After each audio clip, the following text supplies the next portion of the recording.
Hello everyone, welcome to Unacademy. My name is Talvir Singh और स्वागत है सभी का क्लास में। प्लीज एक बार बता दीजिए क्लास चल गई है क्या? पता नहीं, स्टार्ट होने में थोड़ी दिक्कत आ रही थी। अगर चल गया है तो प्लीज एक बार बता दीजिए।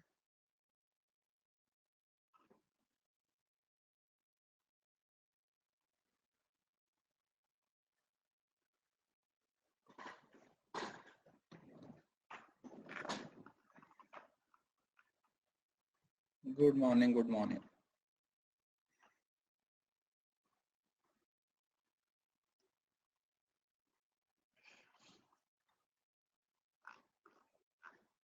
मैं बढ़िया, बताइए।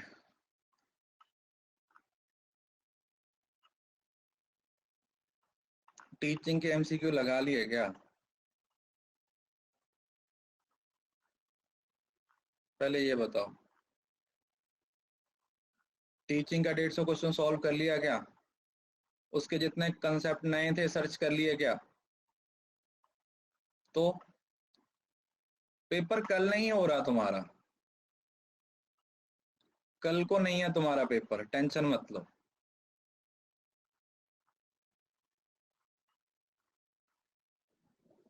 उसमें कोई आंसर गलत नहीं है, उसमें सारे आंसर सही हैं। उसमें कुछ भी गलत नहीं है, वो 2 बार क्रॉस चेक किए गए हैं। अगर आपको कुछ उसमें दिक्कत लगती है तो वो शिफ्ट लिखा हुआ है उस पे, उस पेपर को जाके डाउनलोड कर लीजिए और उसकी की डाउनलोड करके खुद से क्रॉस चेक कर सकते हो, क्योंकि मैंने उसको डबल क्रॉस चेक करने के बाद ही दिया है। तो जो एनटीए ने आंसर दिया है मैंने वही दिया है।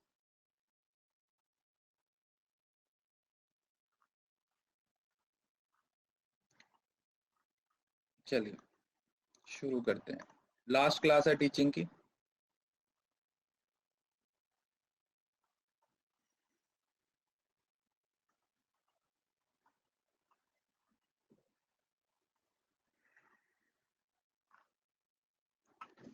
Choice based credit system.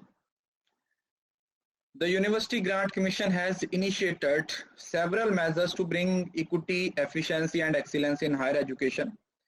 तो हायर एजुकेशन को और एनहांस करने के लिए यूजीसी के द्वारा टाइम टू टाइम अलग अलग तरीके के इनिशिएटिव लिए जाते हैं। आज ये ऐसा क्यों है यार? रुको एक बार।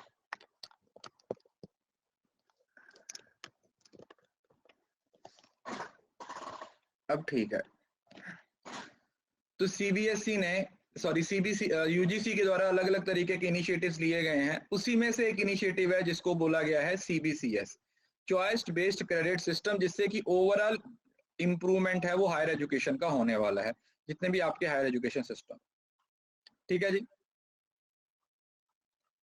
However, due to lot of diversity in the system of higher education, there are multiple approaches followed by university towards examination, evaluation and grading system. अब हर यूनिवर्सिटी का एक अलग सिस्टम था, बहुत ज्यादा फ्लेक्सिबिलिटी थी, बहुत ज्यादा फ्रीडम थी इवैल्यूएशन को लेके। Presently the performance of student is reported using the conventional system, और कन्वेंशनल सिस्टम की बात की जाती थी, समझ रहे हो ना?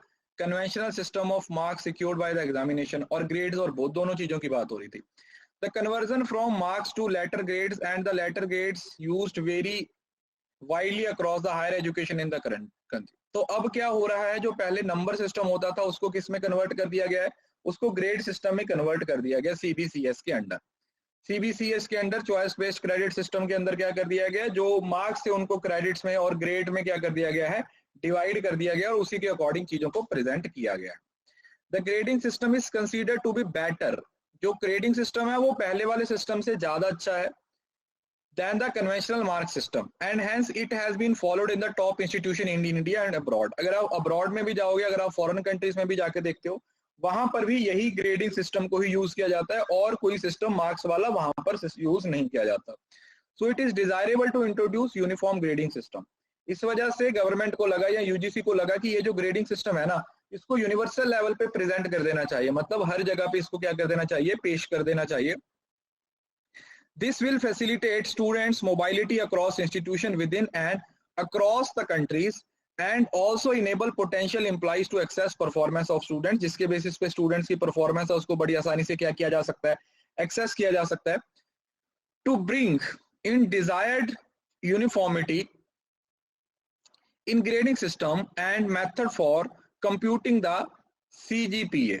आप में से भी ज्यादातर बच्चों को CGPA का मतलब पता होगा, क्यूमुलेटिव ग्रेडिंग पॉइंट सिस्टम या एवरेज, मतलब जो आपके क्यूमुलेटिव ग्रेडिंग पॉइंट्स होते हैं उसकी एवरेज CGPA जो एक सेमेस्टर का होता है उस तरीके से.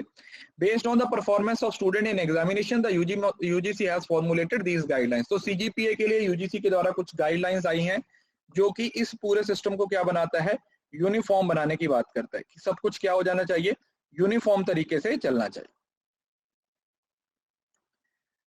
Applicability of grading system. Applicability of grading system का मतलब क्या हुआ कि इस सिस्टम की जो एप्लीकेबिलिटी है वो क्या है, ध्यान से सुनो. Shall apply to all undergraduate and post graduate level program. जितने भी आपके अंडर ग्रेजुएट हैं, BCom BA जो ग्रेजुएशन प्रोग्राम है, पोस्ट ग्रेजुएट प्रोग्राम है, diploma certificate program under credit system awarded by centre, state और deemed to be university in India. तीनों university के अंडर आ रहा है, चाहे वो private university, sorry central university है, स्टेट यूनिवर्सिटी है, डीम्ड टू बी यूनिवर्सिटी है, उनके अंडर जितने भी undergraduates, postgraduates, diploma certificate programmes, जितने भी प्रोग्राम्स हैं सभी पे क्या किया जा रहा है, इसको यूज किया जा रहा है, इसको यूज किया जा रहा है. अब ये देखो, अब ये इसका ना क्रक्स सा दिया हुआ है. सबसे पहले तो चॉइस बेस्ड, कि आपके पास स्टूडेंट के पास मल्टीपल चॉइसेस हैं, multiple choice of programme and courses, कि स्टूडेंट अलग अलग हिसाब से अपने हिसाब से जो उसको प्रोग्राम की जरूरत है, जो उसको प्लान की जरूरत है, उसको क्या कर सकता है, सिलेक्ट कर सकता है, पहली बात. देन आता है semester. Clear cut identification of duration of teacher learning engagement. Learning engagement जो हमारी है, मतलब उसमें स्पेसिफाई कर दिया कि एक सेमेस्टर है वो इतनी देर का होगा. जैसे अगर आपका 2 साल का कोर्स है तो 4 सेमेस्टर होंगे, और अगर 3 साल का कोर्स है तो 6 सेमेस्टर होंगे. ठीक है, 1 साल के अंदर 2 सेमेस्टर होंगे. और जो असेसमेंट होगी वो CCE होगी, मतलब complete and sorry continuous and comprehensive valuation होगी. उसमें फिर सब कुछ आएगा, क्लासरूम अटेंडेंस भी आएगा, मिड टर्म टेस्ट भी आएगी, असाइनमेंट भी आएगी, सब कुछ आएगा. देन आएगा give due weightage in the number of instructional hour per week. इसके बेसिस पे आपको क्या मिलेगा, क्रेडिट मिलेंगे. इसके बेसिस पे आपको क्या मिलेंगे, you will get the credits. किसके बेसिस पे, वेटेज के हिसाब से आपको क्रेडिट्स मिलेंगे, जिस क्रेडिट्स को आप क्या कर सकते हो, यूज कर सकते हो. देन आता है ग्रेडिंग. और जो नंबर सिस्टम था, जो मार्क्स होते थे, मार्क्स को क्या कर दिया गया है, कन्वर्ट कर दिया गया है. जो आपके मार्क्स होते थे उसको कन्वर्ट कर दिया गया किसमें, ग्रेड्स में. जो आपके नंबर्स होते थे, मार्क्स होते थे, उसको क्या कर देते हैं, कन्वर्ट कर दिया गया है नंबर सिस्टम. नंबर सिस्टम में उसको क्या कर दिया गया है, कन्वर्ट कर दिया गया. अब इसमें कुछ टर्म्स हैं, ध्यान से सुनना. टर्म्स हैं जो कि बहुत ही ज्यादा जरूरी हैं. सबसे पहले तो एक एकेडमिक ईयर. एक एकेडमिक ईयर क्या होगा, 2 consecutive semester. Academic year 2 semester, एक इवन सेमेस्टर, एक ऑड सेमेस्टर. एक इवन सेमेस्टर होता है और एक ऑड सेमेस्टर होता है, मतलब पहला और दूसरा या तीसरा और चौथा, 12 महीने का हो गया. और चॉइस बेस्ड क्रेडिट सिस्टम, इसके बारे में हमने अभी बताया. The CBCS provides choice for students to select from prescribed courses. आपके पास काफी सारे कोर्सेज आते हैं, कोर है, कुछ फाउंडेशन है, कुछ इलेक्टिव आगे पढ़ेंगे. उन कोर्सेज में से जो कोर्सेज आपको अच्छे लगते हैं वो आप क्या कर सकते हो, आप ले सकते हो, उसके अकॉर्डिंग काम कर सकते हो. कोर्सेज को यूजुअली पेपर बोला जाता है. Usually refers to as papers in a component of a programme. एक प्रोग्राम के जो कंपोनेंट है. All courses need not to carry the same weightage. The courses should define learning objective. और मतलब समझ रहे हो ना, एक कोर्स है, जैसे आपका BCom एक कोर्स है, MCom एक कोर्स है, BA एक कोर्स है, तो इसके अंदर वो सारी चीजें आप कवर करोगे जितनी भी आपकी एक्टिविटीज होती हैं. समझ रहे हो ना, जैसे कॉम्प्राइज लेक्चर्स आएंगे, ट्यूटोरियल्स आएंगे, लेबोरेटरी वर्क आएगा, फील्ड वर्क आएगा, सब एक्टिविटीज है. मतलब जो आपका कंप्लीट एक कोर्स है BCom का, MCom का, तो उसके अंदर उसको कैसे कंप्लीट किया जाएगा, ये कोर्स के बारे में बताया जाता है. और अलग अलग कोर्सेज की अलग अलग वेटेज होगी.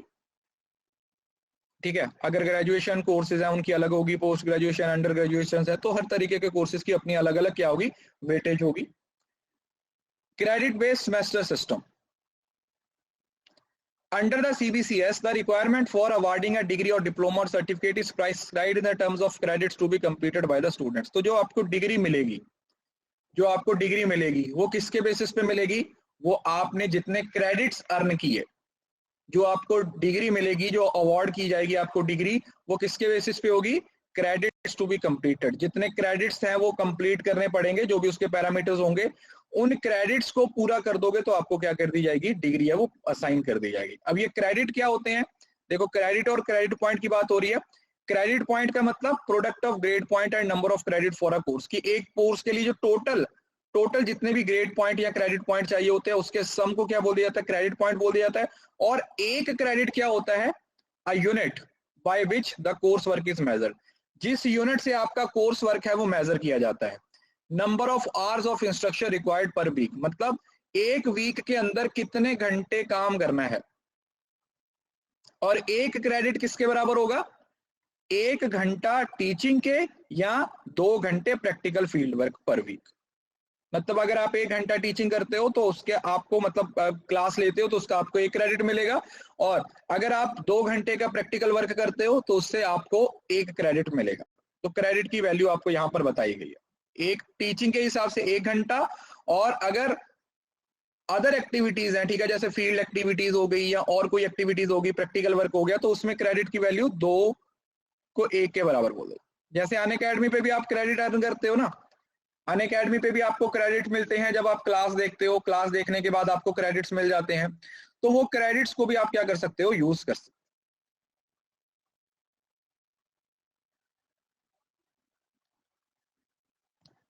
अरे स्टूडेंट को मिलेगा यार, टीचर को थोड़ी मिलेगा। सर्टिफिकेट टीचर को मिलेगा या स्टूडेंट को? ठीक है जी। कम्युलेटिव ग्रेडिंग पॉइंट्स, CGPA, इसके बारे में तो आप लोगों ने सुना ही है। This is measure of overall cumulative performance of students over all the semester. सारे सेमेस्टर के बेसिस पे जो आपकी परफॉर्मेंस है। The CGPA is the ratio of total credit points secured by the students in various courses and the sum of total credits. It is expressed upon 2 decimal number. ठीक है, समझ रहे हो ना? जितने आपने अर्न किए और जितने टोटल है उसकी रेशियो, वो 9.5 के साथ मल्टीप्लाई कर देते थे ना हम। नंबर्स को CGPA में कन्वर्ट करने के लिए मोस्टली कुछ यूनिवर्सिटी 9 के साथ गुणा कर देती है, और कुछ यूनिवर्सिटीज में उसको 9.5 के साथ क्या किया जाता है? मल्टीप्लाई किया जाता है। 9.5 के साथ क्या किया जाता है? मल्टीप्लाई किया जाता है। ठीक है, तो आप इसको CGPA, सब बच्चे इसी एग्जाम के पैटर्न को क्लियर करके आए हैं तो आपको पता है कि CGPA क्या होता है। कम्युलेटिव ग्रेडिंग पॉइंट, जब आपका कंप्लीट हो जाता है कोर्स उसके बाद आपको CGPA मिलता है, उसका कितना आपने मार्क्स हैं वो 7.8 इस तरीके से होता है ना। मेरा 8.3 CGPA है, मेरा 7.5 है, इस तरीके से हम बोलते हैं, तो ये वो वाला CGPA होता है। ग्रेड पॉइंट, उसके बाद it is numerical weight allotted to each letter on 10 point। Grade कितने से होता है? 1 से लेके 10 तक फिर आपको ग्रेड दिए जाते हैं जो न्यूमेरिकल कोड में होते हैं, और उन्हीं न्यूमेरिकल कोड को फिर लेटर्स में कन्वर्ट कर दिया जाता है। O, A+, A, B+, B, C, P, F, अलग अलग तरीके के ग्रेड्स होते हैं। ठीक है, ये भी आप लोगों ने देखा होगा। परफॉर्मेंस को लेटर ग्रेडिंग के हिसाब से बता दिया जाता है। जैसे किसी का अगर A+ ग्रेड है तो आप इससे डायरेक्ट परफॉर्मेंस को जज कर सकते हो कि बच्चे ने अच्छा परफॉर्म किया। और वहीं पर अगर किसी का C ग्रेड आ रहा है, किसी का P ग्रेड आ रहा है, किसी का F ग्रेड आ रहा है, तो आप उससे भी जज कर सकते हो कि बच्चे की परफॉर्मेंस ज्यादा अच्छी नहीं है, कि जो स्टूडेंट की परफॉर्मेंस है वो बहुत ज्यादा अच्छी नहीं है। तो O, A+, A इस तरीके से होता है, वो भी आगे आपका लिस्ट आएगा पूरा।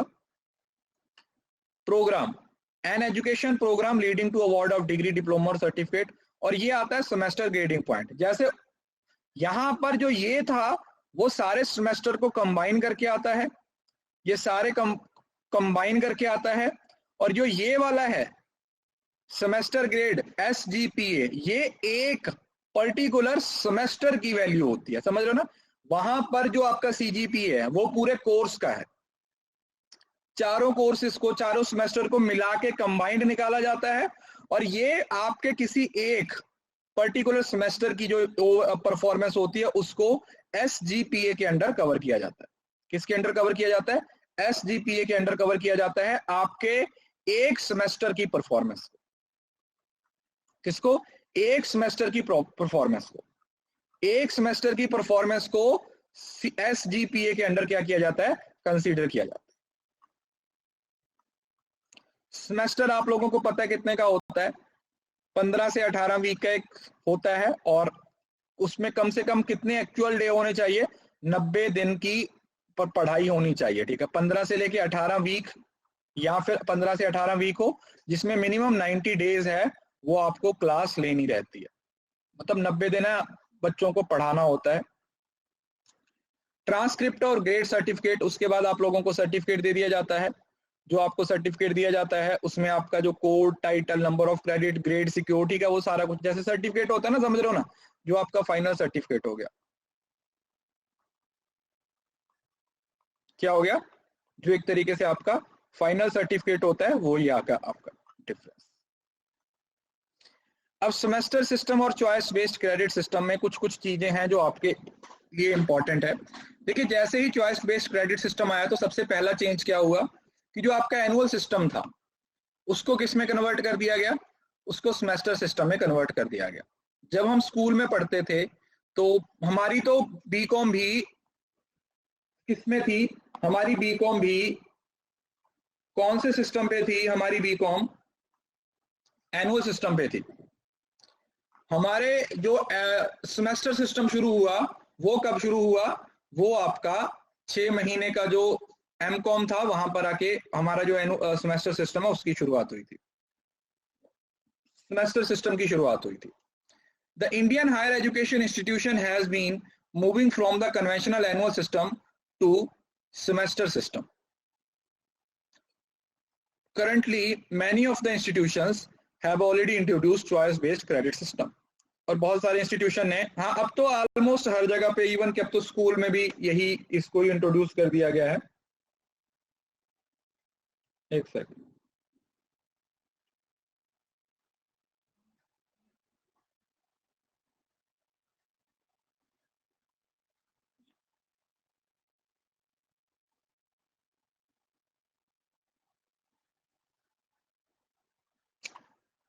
तो सेमेस्टर सिस्टम में क्या होता है? Vertical and horizontal mobility in learning. The credit based semester system provide flexibility in designing curriculum. उसमें क्या होता है कि जैसे एनुअल सिस्टम होता था तो आप पूरा साल पढ़ते ही रहते थे और एंड में आप लोगों का कोई एग्जाम होता था। तो अभी जो सेमेस्टर सिस्टम है उसमें क्या कर दिया गया है? पढ़ा तो आपको वैसे ही रहे हैं, ठीक है, जैसे आप एनुअल में पढ़ते थे पढ़ाई आपकी वैसे ही चल रही है ना, पढ़ाई तो वैसे ही चल रही है, बस उसको एक थोड़ा सा अलग सिस्टम बना दिया गया है, 6-6 महीने के सेमेस्टर बना दिए गए हैं। और ये जो चॉइस बेस्ड क्रेडिट सिस्टम है वो आप लोगों को एक कैफेटेरिया की तरह इंट्रोड्यूस कर दिया गया। कैफेटेरिया समझ रहे हो ना, जैसे बफे सिस्टम होता है, आपको आपकी जो इच्छा है आप वो ले सकते हो, आपको जिस कोर्स की जरूरत है अपने सेल्फ के हिसाब से, आपको लगता है कि ये वाला है, ये वाला है, ये वाला है, ये मेरे लिए सही है, तो आप अपने हिसाब से कोर्सेज को ले सकते हो अपनी पेस पे। जो भी आपको कोर्सेज की जरूरत होती है, जहां पे आप क्रेडिट अर्न करना चाहते हो, आप वो सारी चीजों को क्या कर सकते हो? अर्न कर सकते हो। ठीक है जी।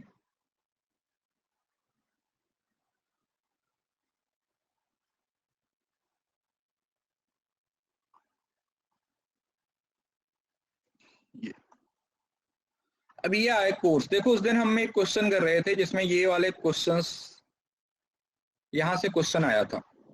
तो बेसिकली आप लोगों को सीबीसीएस में एक तो कोर कोर्सेज होते हैं जो सबके लिए मैंडेटरी हो जाते हैं, है ना, कंपल्सरली, कंपल्सरली मतलब सबको करने ही पड़ेंगे। यहां से क्वेश्चन आया था सीयूईटी से। देखो कुछ कहा नहीं जा सकता, लेट्स सी, क्योंकि उसका तो अभी एग्जाम भी नहीं हुआ, उसका एग्जाम आई थिंक जुलाई में हो रहा है, उसके तो अभी फॉर्म भी नहीं निकले हैं, 15 मई से उसके फॉर्म निकलेंगे। तो लेट्स सी, उसके बारे में भी देख लेंगे, जो उसका ऑफिशियल नोटिफिकेशन है वो हम एक बार पढ़ के जरूर उसके बारे में समझने की कोशिश करेंगे कि उसका क्या मीनिंग है और किस तरीके से वो काम करता है।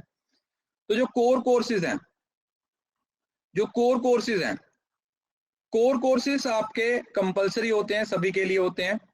और जो इलेक्टिव होते हैं, ये वो वाले कोर्सेज होते हैं जो पूल ऑफ कोर्सेज से आप सिलेक्ट करते हो, मतलब जो आपकी इच्छा है ना, इलेक्टिव में आप अपने हिसाब से सिलेक्ट कर सकते हो। तो इलेक्टिव में हमारे पास टोटल 3 तरीके के कोर्सेज आते हैं। एक आते हैं डिसिप्लिन स्पेसिफिक, एक आते हैं डिसर्टेशन या फिर प्रोजेक्ट, और एक आते हैं जनरल इलेक्टिव। ये आपका पेपर में क्वेश्चन पूछा गया था, इससे क्वेश्चन आया था। एक होते हैं डिसिप्लिन स्पेसिफिक, एक होते हैं जेनरिक इलेक्टिव, और एक होते हैं डिसर्टेशन या फिर प्रोजेक्ट। तो जो डिसिप्लिन स्पेसिफिक होते हैं ये तो किसी पर्टिकुलर डिसिप्लिन से रिलेटेड होंगे, समझ रहे हो ना, main discipline subject of study जो एक पर्टिकुलर सब्जेक्ट के बारे में आपको बताता है। देन आता है जो डिसर्टेशन या फिर प्रोजेक्ट आता है, प्रोजेक्ट वर्क की बात करते हैं, समझ रहे हो ना। जैसे हर पीजी आपकी तभी कंप्लीट होती है कि हर पीजी में आपको एक ना एक प्रोजेक्ट है वो करना पड़ता है कंप्लीट, कम से कम एक प्रोजेक्ट है वो आपको करना ही पड़ता है। आप लोगों को पता है लास्ट सेमेस्टर के जो लास्ट 6 महीने होते हैं उसमें आपको एक कोई भी प्रोजेक्ट रिपोर्ट होती है या प्रोजेक्ट वर्क बोल सकते हो, असाइनमेंट, कुछ भी उसका अलग अलग जगह पे अलग अलग नाम होता है, कहीं पे उसको डिसर्टेशन, कहीं पे थीसिस, कुछ भी बोल देते हैं वो। और जनरल होते हैं ये an elective course choose generally from an unrelated discipline, जहां पर आप अनरिलेटेड डिसिप्लिन से अपने कोर्स को क्या कर सकते हो, सिलेक्ट कर सकते हो। अब ये चीज आप लोगों का इस बार पीवाईक्यू में पूछी गई थी। और सीबीसीएस से बच्चे इस बार काफी सारे क्वेश्चन पूछे गए। अगर आपने टीचिंग वाली पीडीएफ देखी होगी ना तो आपको पता चला होगा कि सीबीएस से अगर किसी ने बनाए होंगे क्वेश्चंस, जैसे तो मुझे पता है ज्यादातर बच्चों को तो ना कंटेंट इकट्ठा करने की आदत होती है, सर ये भी दे दो वो भी दे दो, बनाने वाले कम होते हैं, मतलब मेहनत करने वाले कम होते हैं, बट जो जिनको सामान इकट्ठा करने की ज्यादा आदत होती है ना वो ज्यादा होते हैं। तो अगर आपने पढ़ा है तो आप लोगों को पता होगा कि हाँ सर इससे 8-9 क्वेश्चंस पूछे गए थे सारे पेपर्स में। ये एक्चुअली ना ह्यूमन मेंटालिटी है, सिर्फ आप नहीं, इसमें बहुत सारे बच्चे फंसे हुए रहते हैं। क्योंकि आपको ना पता क्या लगता है, बहुत सारे लोग ये सोचते हैं कि हमारा पेपर कंटेंट से ही क्लियर होगा। तो मैंने आपको बोला कि मैं आपको सारे पीवाईक्यू शेयर कर दूंगा, तो मैंने टीचिंग के शेयर कर दिए। अब टीचिंग के 150 क्वेश्चन है। अब ऐसा तो है नहीं कि एक ही दिन में आप 150 क्वेश्चन लगा लो, 2-3-4 दिन लगेंगे। अगर अच्छे से लगाओगे उसमें से 20 आपको डाउट्स भी आएंगे, आप उसको भी सॉल्व करोगे ना, उसको भी गूगल करोगे, उसके बाद ही रिसर्च के फाइल बनाने का कोई फायदा है ना। तो ऐसे मत भागा करो कंटेंट इकट्ठा करके। वो कौन सा सिर्फ ऐसा है कि प्लस पे भेज रहा हूं मैं कि आपको फ्री में नहीं मिलेंगे, वो तो टेलीग्राम पे है, वो तो कल भेज दूंगा, कल नहीं तो परसों भेज दूंगा, परसों नहीं तो 4 दिन के बाद भेज दूंगा। जब आपसे प्रॉमिस किया है तो मतलब भेजूंगा। तो जो दिया हुआ है पहले उसको बनाया करो, समझ रहे हो ना, जो भेजा है पहले उसको किया करो। जो क्योंकि अल्टीमेटली इतना सामान इकट्ठा करके क्या करोगे अगर उसमें से आता जाता ही नहीं कुछ, है ना। अगर उसमें से हमें आता जाता कुछ है ही नहीं तो फिर उसको इकट्ठा करने का भी कोई फायदा नहीं है। तो जो चीज हमारे हाथ में होती है उसको 100% खत्म करो, फिर दूसरी चीज पे जाओ, फिर तीसरी चीज पे जाओ। ठीक है, तो ये 3 कोर्सेज हैं, ये पर्टिकुलर रिलेटेड सब्जेक्ट से, ये अनरिलेटेड सब्जेक्ट से, और ये आपका प्रोजेक्ट वर्क। उसके बाद तीसरे कोर्सेज आते हैं, इलेक्टिव कोर्सेज के अंदर ये 3 आते हैं। और लास्ट हमारे पास आते हैं AEC, ability enhancement course. Ability enhancement course, इसके अंदर एबिलिटी एनहांसमेंट कंपलसरी कोर्स और स्किल एनहांसमेंट कोर्स। अब यहां से क्वेश्चन पूछा था, मैं ना आपके लिए एक चार्ट बना देता हूं ताकि आपको याद करने में कोई दिक्कत ना हो।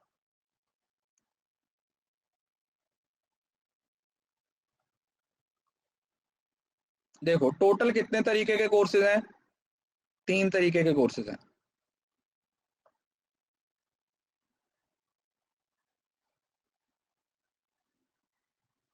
पहला कौन सा है, कोर कोर्सेज, इलेक्टिव कोर्सेज। यहां पर है हमारे पास कोर कोर्सेज, यहां पर है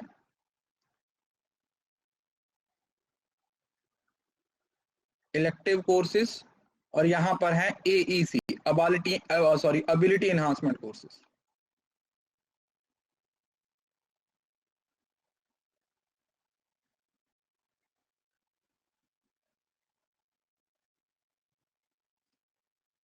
और फिर अगर आप इलेक्टिव की बात करते हो तो इलेक्टिव के अंदर भी हमारे पास 1, 2 और 3 कोर्सेज हैं। कौन कौन से? डिसिप्लिन स्पेसिफिक इलेक्टिव, एक थे डिसिप्लिन स्पेसिफिक, देन आता है प्रोजेक्ट या फिर डिसर्टेशन, और देन आता है डिसिप्लिन स्पेसिफिक के बाद कौन सा था? Generic elective.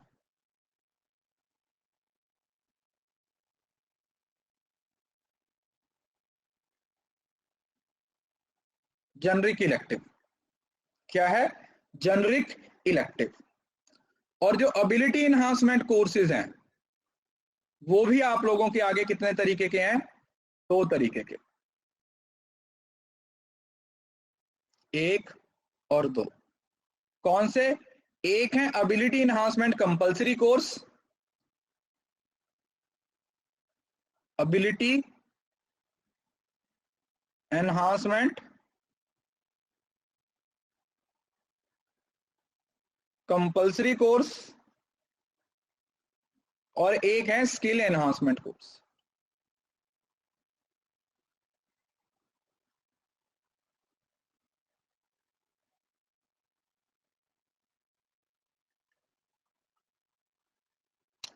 ठीक है जी, एबिलिटी एनहांसमेंट कोर्स। ठीक है जी, तो ये आई होप कि ये क्लियर होगा।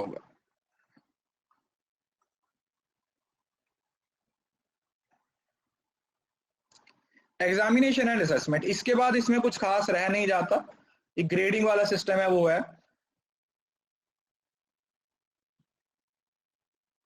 इन assessing the performance of students in examination, the usual approach is to award marks based on examination conducted at various stage। आपके अलग अलग तरीके के एग्जाम होते हैं ना, जैसे एमएसटी होते हैं, एक मिड टर्म भी होते हैं। मिड टर्म ज्यादा नहीं होते हैं, अब आजकल तो एमएसटी बोल देते हैं, 2 एमएसटी हो जाते हैं आपके फाइनल से पहले, और एक एंड सेमेस्टर एग्जाम होते हैं। और उनके बेसिस पे उसको क्या कर दिया जाता है? कन्वर्ट कर दिया जाता है। जैसे ग्रेड्स दिए जाते हैं, ठीक है, ये इसमें क्या ग्रेड दिए जाते हैं? वो ये वाले होते हैं, टोटल 0 से लेके ओ से लेके यहां तक काम करता है। जैसे किसी के ओ है तो उसको 10 ग्रेड, मतलब लेटर के हिसाब से वो ओ है, आउटस्टैंडिंग है, और लेटर ग्रेड के हिसाब से उसका मतलब 10 है। ए प्लस का मतलब एक्सीलेंट है, और लेटर ग्रेड के हिसाब से, सॉरी ये लेटर ग्रेड नहीं है,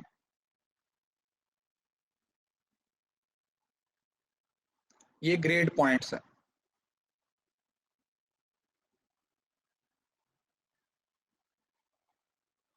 ये ग्रेड पॉइंट्स हैं।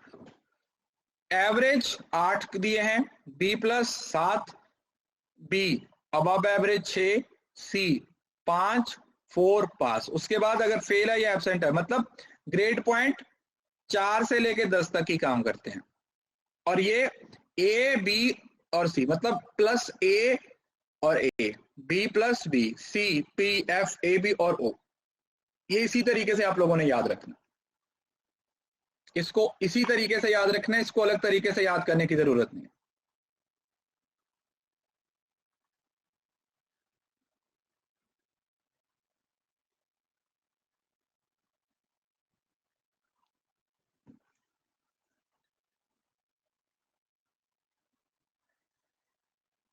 एक सेकेंड,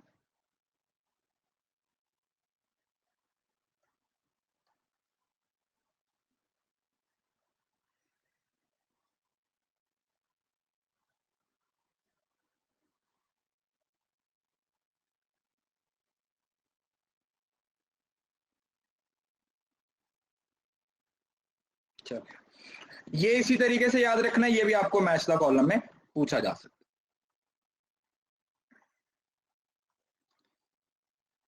लेटर ग्रेडिंग, ये इतना डिटेल में जाने की जरूरत नहीं है। फेयरनेस इन असेसमेंट, अब इससे फायदा क्या होगा? इससे सबसे बड़ा फायदा यही होगा, जब आप ग्रेड पॉइंट्स दे रहे हो तो एक फेयरनेस इंट्रोड्यूस कर सकते हो ना। जब ए ग्रेड दे दिया या ओ दे दिया, तो इसका मतलब ना, जैसे पहले होता था ना, किसी के 99% आ गए जी, किसी के 89, तो एक दूसरे के साथ ऐसा होता था। अब अगर किसी 4 बच्चों के ओ ग्रेड आए हैं तो इसका मतलब वो चारों एक बराबर पे है, समझ रहे हो ना?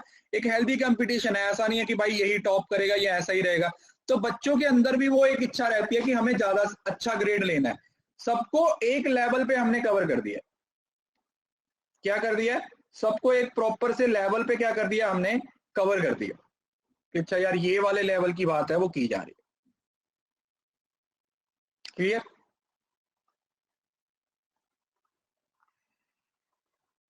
यस, ये फेयरनेस के बारे में बताया हुआ है, दैट्स इट। जो ये वाली स्लाइड है ना, एक तो प्लीज इसी तरीके से ये कोर्सेज बना लीजिएगा, मतलब ये जो लिस्ट है इसी तरीके से बना लीजिएगा, बहुत इंपॉर्टेंट है। उसके साथ ये वाले जो छोटी छोटी टर्म्स हैं ये क्या होता है, और तीसरा जो सबसे इंपॉर्टेंट टर्म था ये याद, ग्रेड सिस्टम। ये आप लोगों के पेपर के पॉइंट ऑफ व्यू से ज्यादा जरूरी है, ठीक है? इसको आपने इसी तरीके से याद रखा, हो जाएगा। सीबीसीएस को बिल्कुल भी इग्नोर मत कीजिएगा, ये आप लोगों के पेपर में पूछा जाएगा। They will ask you question from this particular topic, क्योंकि इस बार भी काफी पूछे गए हैं। अगर आपने फाइल देखी है और अगर नहीं देखी है तो देख लीजिएगा।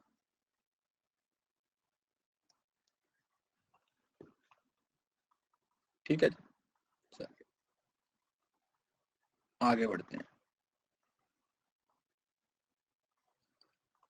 1 मिनट का ब्रेक ले लीजिए, फिर इस टॉपिक को शुरू करते हैं। लर्नर्स कैरेक्टरिस्टिक्स, ये कॉमन सेंस वाला क्वेश्चन है। इसमें ना मैं पढ़ाऊं या ना पढ़ाऊं, इसका आंसर पढ़ाने से नहीं आएगा, इसका पूरा आंसर आपके कॉमन सेंस से आएगा। कॉमन सेंस समझ रहे हो ना? आपके सामने क्वेश्चन ऐसा लिखा होगा जो आपकी बुक में भी नहीं होगा, कहीं भी नहीं होगा। आपको उसमें सिर्फ आइडेंटिफाई करना होगा कि अच्छा यार इसका मतलब ये था, इसका मतलब ये था।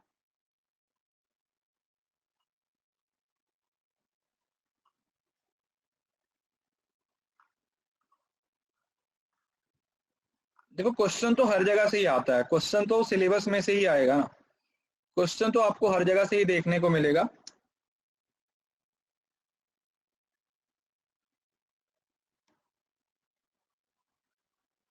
ठीक है जी।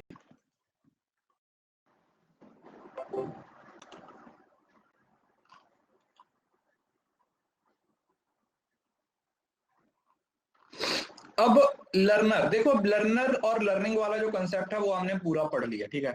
लर्निंग क्या होती है, learning, classical conditioning, operant conditioning, है ना, लर्निंग की थ्योरीज, ये सब कुछ हम डिटेल में पढ़ के आए हैं। तो अब बात आती है लर्नर की। एक लर्नर के क्या क्या कैरेक्टरिस्टिक्स होते हैं, मतलब आपके लर्नर के जैसे ऑब्वियसली बात है, सोशल कैरेक्टरिस्टिक्स हैं तो सोसाइटी से रिलेटेड होंगे, कॉग्निटिव है तो माइंड से रिलेटेड होंगे। तो ये टॉपिक सिर्फ मैं 15 मिनट ही लूंगा, इसमें और ज्यादा डिटेल में नहीं पढ़ाऊंगा, बस क्योंकि ये टोटली सिर्फ आपको इस चीज पे बेस्ड है कि आपको इसकी बेसिक अंडरस्टैंडिंग है या नहीं। अब लर्नर कौन होता है? जो लगातार सीखता रहता है। और लर्निंग क्या होती है? आपके बिहेवियर में जो परमानेंट चेंज आ जाता है।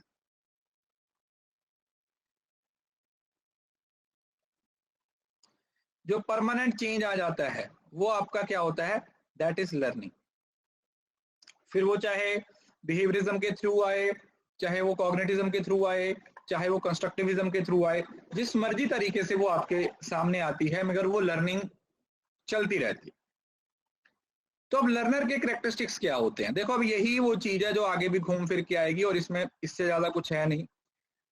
किसी के पर्सनल कैरेक्टरिस्टिक्स क्या होंगे? जो उस पर्सन से रिलेटेड होंगे, कि वो कहाँ से है, उसकी एज क्या है, उसका जेंडर क्या है, उसकी लैंग्वेज क्या है, उसका इकोनॉमिक स्किल्स क्या है, ये उसके क्या हो गए? ये उसके पर्सनल कैरेक्टरिस्टिक्स हो गए। देन आता है academic characteristics, that is related with his study, कि उसने क्या पढ़ाई की है, कैसे पढ़ाई की है, कितनी पढ़ाई की है, ये सारी चीजें किसमें आ जाएंगी? एकेडमिक कैरेक्टरिस्टिक्स आ जाएंगे। देन आएगा cognitive, cognitive related with the mind, cognitive domain, कि उसका दिमाग कैसे काम करता है, उसका दिमाग कितना प्रेशर है वो फोर्स कर सकता है, उसके इंटेलेक्चुअल स्किल्स कैसे हैं, वो कैसे चीजों को रिमेंबर कर सकता है। इमोशन, जो उसके इमोशंस के साथ रिलेट करता है, जैसे मूड स्विंग्स की बात की जाती है, कॉन्शियसनेस की बात की जाती है, इमोशनल अटैचमेंट की बात की जाती है। और देन आता है सोशल, वो अपने दोस्तों के साथ, वो सोसाइटी में कैसे रहता है, उसकी मॉरल वैल्यूज क्या है, उसकी कल्चरल, उसके रिलीजियस इश्यूज, उसकी पॉलिटिकल वैल्यूज क्या। अब ये मैंने आपको इतना पढ़ा दिया, अब इसको जितना मर्जी खींचते जाओ, पेपर में जो क्वेश्चन आएगा वो आपके कॉमन सेंस को बेस बना के ही आएगा। उसमें आप अपना थोड़ा कॉमन सेंस इस्तेमाल करोगे और उस कॉमन सेंस के बेस पे ही आप क्या कर सकते हो, उस क्वेश्चन का आंसर है वो दे सकते हो।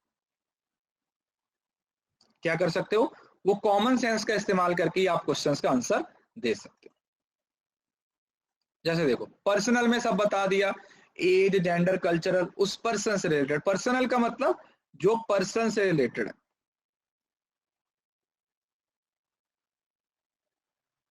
किससे रिलेटेड है, जो पर्सन से रिलेटेड है। देन आया एकेडमिक कैरेक्टरिस्टिक्स।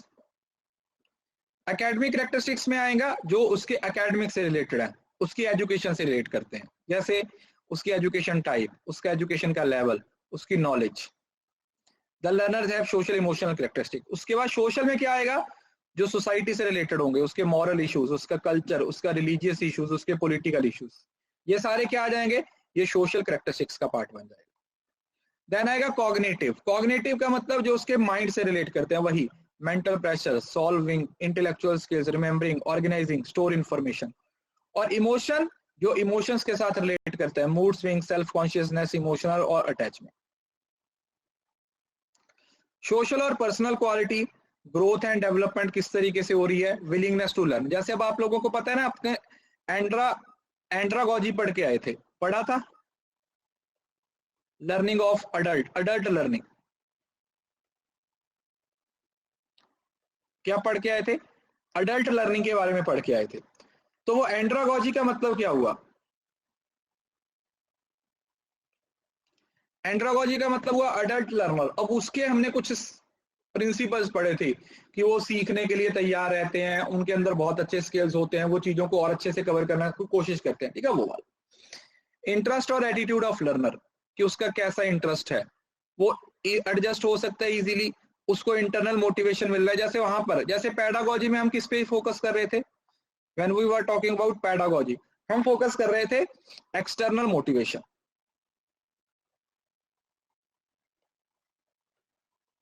कि उसको बाहर से मोटिवेशन मिलता है या नहीं मिलता। और जब आप एंड्रागोजी की बात करते हो, उसमें आप फिर क्या बोलते हो कि इंटरनल मोटिवेशन की बात की जा रही है जी।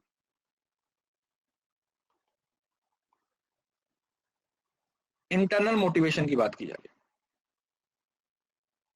किसकी बात की जा रही है, इंटरनल मोटिवेशन को फोकस किया जा रहा है, इंटरनल मोटिवेशन की बात की जा रही है।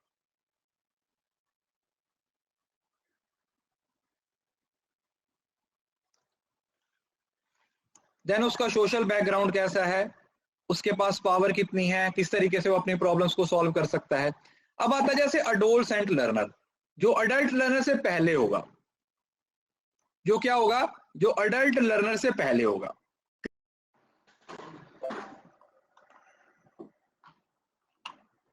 अडोलसेंट लर्नर कौन से होते हैं, जो अडल्ट लर्नर से पहले होते हैं, मतलब जो अपनी लर्निंग के लिए दूसरों पे डिपेंड करते हैं। ये वो स्टेज होती है जहां पर एक स्टूडेंट छोड़ दो, एक बीइंग अ पर्सन, बहुत सारी चेंजेस देखने को मिलती हैं, फिजिकल लेवल पे भी, इमोशनल लेवल पे भी, अलग अलग लेवल पे क्या होती हैं, चेंजेस देखने को मिलती हैं। तो उस चीज को फोकस किया गया। देखो इंटेलेक्चुअल डेवलपमेंट कैसे होती है, कंक्रीट से एब्स्ट्रैक्ट थिंकिंग की तरफ हम चलना शुरू कर देते हैं, मतलब हमारे अंदर क्यूरियोसिटी आ जाती है, हमारे अंदर ऐसा होता है कि अभी हमें अचीव करना है, ठीक है। जब बच्चा 6वीं 7वीं क्लास में आ जाता है तो वो एक्टिव लर्निंग पे फोकस करने की कोशिश करता है, वो सेल्फ रिफ्लेक्टिव की तरफ, मतलब समझ रहे हो ना, वो आगे की तरफ बढ़ने की कोशिश करता है, जिस स्टेज पे वो है वहां से वो आगे बढ़ने की कोशिश करता है। उसके बाद अगर सोशल डेवलपमेंट में देखें तो उसके अंदर लोगों के साथ दोस्ती करनी, लोगों के साथ रहना, लोगों के साथ कंप्लीट करना, और कई बार कन्फ्लिक्ट्स भी हो जाते हैं, एम्बैरेसमेंट देखने को मिलती है, रिजेक्शन, ये वो सारी चीजें होती हैं। देखो अब इस टॉपिक की स्पेशल खासियत पता क्या है, कि हम सब इस स्टेज को क्रॉस करके आए हैं, तो इस वजह से हमारे लिए ये चीजों को समझना कोई बहुत ज्यादा बड़ा इशू नहीं है। हमें पता है कि ये स्टेज होती है, उसमें कौन कौन सी प्रॉब्लम्स आती हैं, क्या क्या चीजें होती हैं जो हम फेस करते हैं। तो अगर आप इसको एक बार नॉर्मली भी पढ़ोगे ना, तो भी आपके दिमाग में ये चीजें क्या हो जाएंगी, बैठ जाएंगी। Physical development, restlessness, fatigue due to hormonal changes, a need of physical activity, energy increase हो जाती है तो फिजिकल एक्टिविटी में जाते हैं। Developing sexual awareness and often touching and bumping into others, a concern with change in body size and shape. तो ये सारी चीजें क्या हो रही हैं, धीरे धीरे वो 12-13 साल से लेके 17-18 साल तक ये चीजें क्या होती रहती हैं, लगातार एक चेंज फेज में आप रहते हो, हर लेवल पे है वो चेंज देखने को मिलता है। ठीक है जी। और यहां पर भी एक पॉइंट यही भी आता है कि ये जो एजेस होती हैं ये आप लोगों का आने वाला जो टाइम है वो डिसाइड करती है। क्योंकि देखो अगर आप ध्यान से समझते हो तो इसी स्टेज में बहुत सारे बच्चे अपने करियर को लेके फोकस हो जाते हैं और बहुत सारे किसी गलत संगत में पड़ जाते हैं, जैसे ड्रग्स लेना शुरू कर देते हैं, है ना। टीनेज में ही तो ये सारी चीजें आती हैं, ड्रग्स में चले जाते हैं, अब ऐसी सोसाइटी में चले जाते हैं जहां पर उनको नहीं जाना चाहिए, जैसे गैंगस्टर वगैरह, वो सारी चीजें यही इसी स्टेज से आती हैं। ये जो 12-13 साल के बाद ना 14 साल तक, 18-19 साल तक, 18 साल तक, 17-18 साल तक, तो वहां पर ही ये सारी चीजें हैं वो होती टीनेज में। तो ये फिजिकल डेवलपमेंट का पार्ट बन जाएगा। किसका पार्ट बन जाएगा? फिजिकल डेवलपमेंट का पार्ट बन जाएगा। उसी तरीके इमोशनल और साइकोलॉजिकल डेवलपमेंट होती है, मूड स्विंग्स होते हैं, एनर्जी रिलीज होती है, आउटबर्स्ट ऑफ एक्टिविटीज होती है, सेल्फ कॉन्शियस होता है, पर्सनल क्रिटिसिज्म, ये सारी चीजें यहाँ पर, अग्रेसिव बिहेवियर, मॉरल डेवलपमेंट, हमारे खुद इश्यूज मॉरली जिस सोसाइटी में हम रहते हैं वहां पर किस तरीके से चेंज हो रही हैं, हम अपने से बड़े लोगों को क्या करते हैं। एक और पॉइंट यहाँ पर ना हीरोशिप का कंसेप्ट आता है, एक बार पेपर में पूछा गया था। हम किसी ना किसी को अपना रोल मॉडल मान लेते हैं, उसको हीरो की तरह ट्रीट करना शुरू कर देते, चाहे वो आपका बड़ा भाई बहन हो, चाहे वो कोई एक्टर हो, है ना। तो वो क्या हो जाता है, हीरोशिप का कंसेप्ट है यहाँ पर आ जाता है, फॉलोइंग, किसी को फॉलो करना शुरू कर देते हो। ठीक है, कोई एक्टर आपको अच्छा लगा, उसकी तरह बाल बना लिए, उसकी तरह आपने अपनी ड्रेसिंग सेंस बना ली, ऐसा होता है ना, आइडियल मानना शुरू कर देते हैं लोग इस तरीके से कि कई बार फिल्म एक्ट्रेस होता है, कई बार धार्मिक ख्यालों में चले जाते हैं, किसी बाबा बाबा को मानना शुरू कर देते हैं, है ना, उस बाबा की तरह रहना शुरू कर देते हैं। तो ये मॉरल डेवलपमेंट का पार्ट बनता है जहां पर आप वर्शिप, हीरो वर्शिप में चले जाते हो,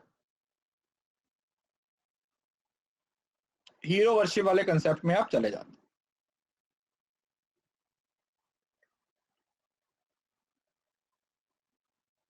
अरे मतलब ये है सोसाइटी में, आप लोगों ने देखा होगा इस चीज के बारे में, बाबा टाइप हो जाते हैं लोग, मतलब खुद नहीं होते लेकिन इतना विश्वास कर लेते हैं उनपे कि आंखें बंद करके उनके बारे में ही सोचते हैं। जैसे बोलते हैं ना, ये जो हैं ये लोग भी क्या करते हैं, ये भी तो आपका माइंड वॉश ही करते हैं ना, आपकी अपनी सोचने समझने की कुछ शक्ति खत्म हो जाती है। अब भगवान से ज्यादा इन बाबाओं पे भी काम करना शुरू करते हैं।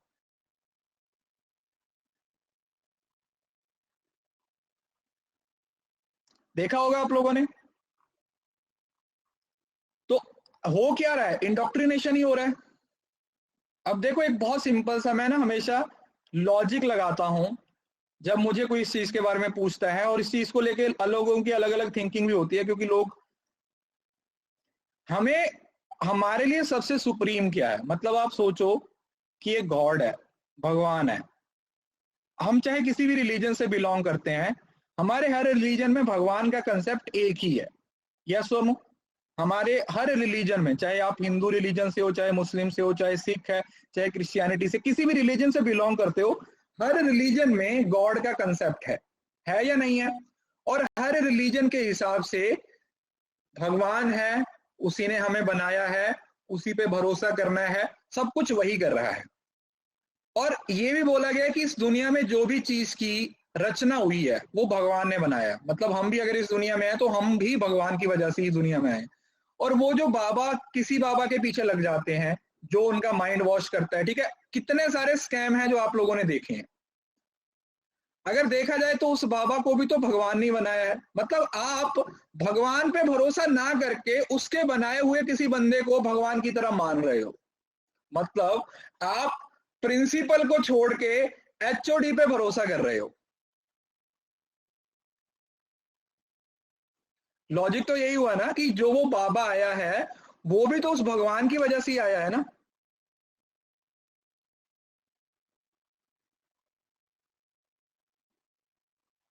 है ना।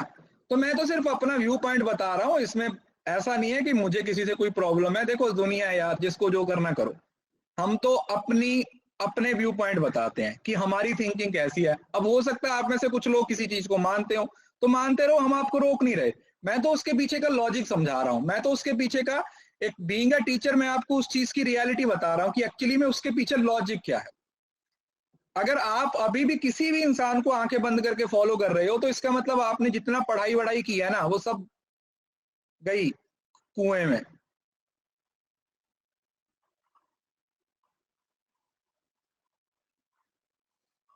नहीं, मैं कभी नहीं गया, हमारे घर में ये सब चीजें है ही नहीं। मतलब ये जो प्रोग्राम वगैरह होते हैं ना वो इसमें हम नहीं जाते, मतलब समझ रहे हो ना। देखो मेरे लिए तो सबसे इंपॉर्टेंट वही है कि हाँ भगवान एक है, बस उस पर भरोसा रखो क्योंकि उससे ऊपर कोई नहीं है, वो सुप्रीम है।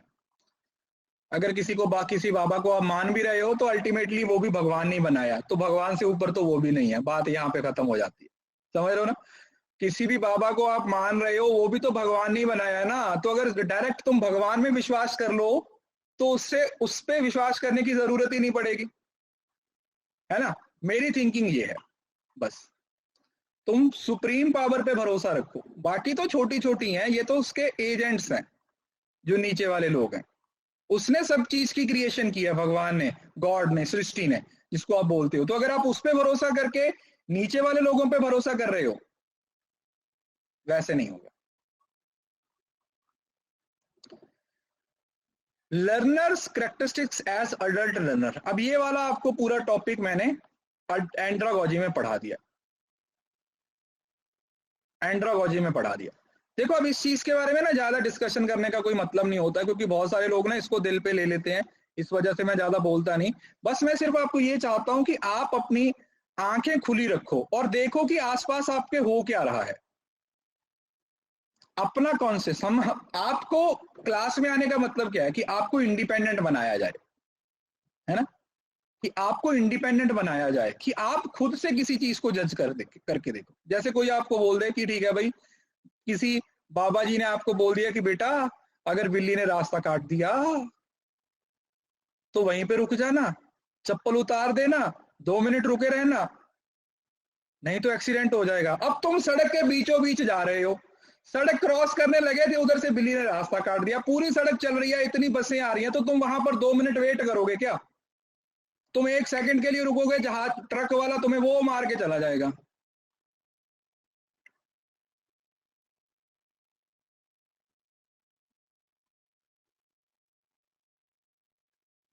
समझ रहे हो ना।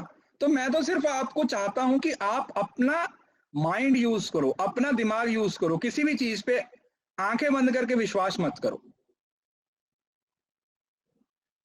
किसी भी चीज पे आंखें बंद करके विश्वास मत करो। अगर आप आज के टाइम पे इतना पढ़ने लिखने के बाद, सब पोस्ट ग्रेजुएट हो, उतना करने के बाद भी आप अपना दिमाग नहीं लगा रहे हो तो पढ़ाई बेकार है आपकी। मैं सिर्फ ये बता रहा हूं, अदरवाइज मुझे कोई दिक्कत नहीं है, आप किसी को भी मानते रहो। बट बीइंग अ टीचर ये मेरी रिस्पॉन्सिबिलिटी है, आपको सेल्फ इंडिपेंडेंट बनाना, आपको दिखाना। ऐसा नहीं है कि सब लोग बुरे ही हैं, बहुत सारे लोग अच्छे भी हैं जो आपको किसी वहम भरम में नहीं डालते हैं, जो आपको सही तरीके से गाइड करते हैं। नहीं सर, काली बिल्ली रास्ता काट करने के बाद वेट करना पड़ता है तो करिए, हाँ, मगर बी श्योर की सड़क के बीचों बीच रास्ता ना काट जाए, क्योंकि फिर आपका वेट कोई और कर रहा होगा ऊपर बैठा।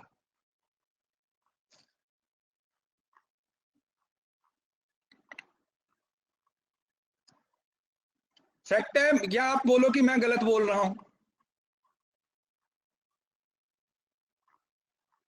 अगर तो किसी को लगता है कि मैं गलत बोल रहा हूं तो वो बताइए, अगर मैं सच बोल रहा हूं तो भी बताइए।